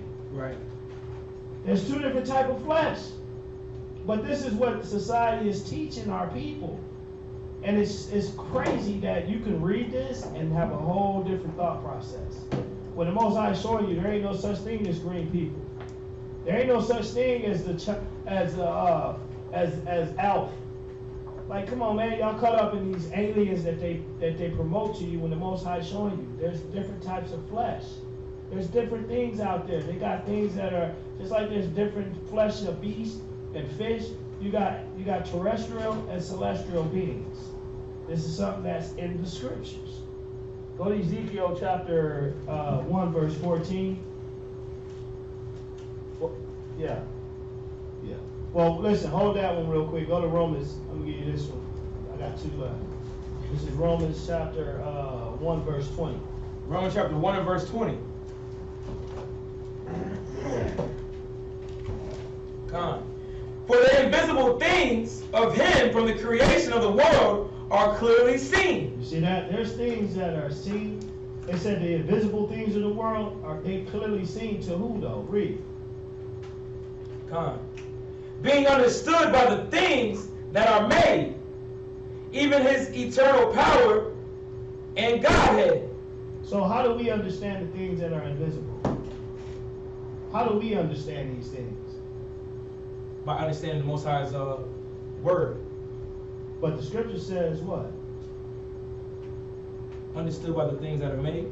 But listen, faith is the substance of things not seen, but the evidence of things hoped for. So, have you seen Christ at all? But you hope. And some of us have seen His glory, His power, and His workings. But it shows, read that scripture again. For the invisible things of Him from the creation of the world are clearly seen. See, if you got that faith, you can see these things manifest themselves. When you see a chariot move through the sky, you know what it is. Because your faith told you, oh, that's a chariot. When the angels move through the crowd, and you see a wheel break off a car, flip through the crowd, and go slow-mo over this dude, and then land over here and move like that, that comes from the Most High. These are things that are visible to us. They're invisible or unexplainable to the unlearned, to those that don't have the Spirit. But when you understand the Spirit, you understand these are angels working. If you see something move from over here to over here, you know those are angels moving. If you see this over here move over here, oh, that's a chariot. So we're not confused. And then the last scripture is Ezekiel chapter 1, verse 14.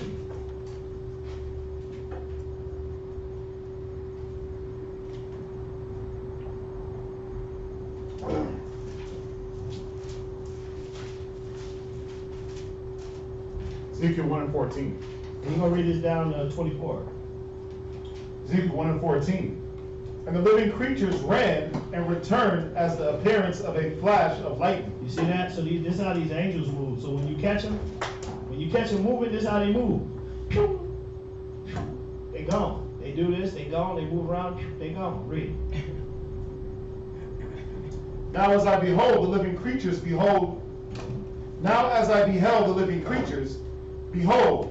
one wheel upon the earth by the living creatures with his four faces. Read. As we go through it again, it's telling you the appearance again, once again. Read.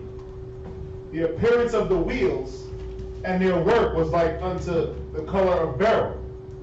And they four had one likeness, and their appearance and their work was as it were a wheel in the middle of a wheel. Same thing we read earlier in the stories. Showing you it's the exact same things. We read this. We read this? God. Ezekiel. We read we basically read from 1 and 1 all the way down to about. Oh, you're absolutely right. I'm sorry. So yeah, that was my last scripture, Romans 1 and 20. I wrote it twice for some reason. But that's cool because we out of time anyway. So, you got any questions on any part of that? Did it go too fast? I mean, y'all understand this though, right? When y'all look up in the sky, you see them chariots, man. This is not something to be afraid of. It's not something to play with. All right, it's not. You don't want to try to conjure up nothing or do that wish upon a star crap. None of that. You know what I mean? That's not what that's for. All right. Back in the day, brothers used to just tell you, "Hey, salute them." You know what I mean? How about Shemal Shabbat? Because when you read about, when you go into the angels class we do, you read that they're your brethren. They tell you they're your brethren, so you salute the brethren, right? So you salute them. You understand? Same thing. You know, for sisters, brothers, whatever, you're gonna salute them the same way. All right? Put the hand up. That was just a question on Facebook. Larry Washington. He was just saying about the faces, about the eagle, the ox, the lion. He was asking. He said, question: the four faces that Daniel saw, is that saying that the beings look like lions, eagles, and ox? Yes. It was. Remember, Daniel was having a vision. So what it represented to him, seeing those four faces, was that fierceness, that courage. It represented that wisdom. It represented that strength, and it represented that height and loftiness. See that? So they had like that four personalities kind of thing, right? That's what it was showing him. Right. All right. So that's how he interpreted that as he seen it. All right. But so far as like how do they actually look? Right. That's when you go to John the Revelator, and he's actually taken to that realm, and yes, they do look like that. You understand? These beings are fierce. All right. They don't have no smooth, blonde hair, blue eyed, smooth face. You know what I mean? Pursed lips. You know what I mean? They're not coming down like that. Like them those ones they try to sell you in the bookstores and everything like that, or the ones they try to paint on the murals, and he just little fag with wings flying around, right? That's not what they look like. All right. Because he had a double question because he was saying that that's what he said. He said you said it was on Facebook? No, YouTube. Oh, on YouTube. He was saying he said I guess we get on Kemet for believing in half men, half animal beings, but could it be some truth to it? Yeah, because see, that's why Jeremiah 10 told us not to be dismayed at the signs of heaven, right. Not to learn the ways of the heathen, because the heathen started worshiping the angels. You understand? When you go across the board, if you go to Greeks, Romans, Egyptians, any of them, when they encountered the angels, they thought of them as gods. That's why Mercury, he's got the little wings on his feet, and he's the messenger angel. That's Gabriel. He's an angel. they worshiped him as a god. You understand? The Greeks made gods, plural, because we were calling what? Elohim, gods, plural. You understand? Judges. That's what we call the angels. But they worshiped each individual one as a god of war, god of messengers, god of this, god of that. You understand? In ancient Egypt, they see our angels and they will worship them as those same things. You see that? But the thing is what they weren't understanding was there's a power above them, Christ. There's a power above them, the Most High, and He's the only one you're supposed to worship. You see that? They weren't supposed to be worshiping the signs of heaven. They weren't supposed to be seeing the angels and worshiping them as gods. Y'all see that? Was that it? Yes, sir. Yeah.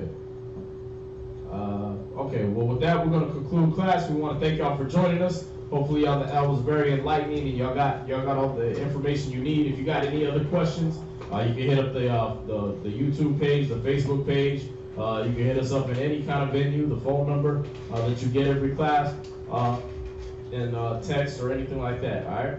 But with that, again, we're going to, let y'all know about donating. If you want to help the work we're doing, brothers are doing big things in Louisiana. Where things are being done in Dallas. ISB, HBK, San Antonio is moving around all over the place. So this is growing. People want us in these places, but we gotta have the means and the funds to get there.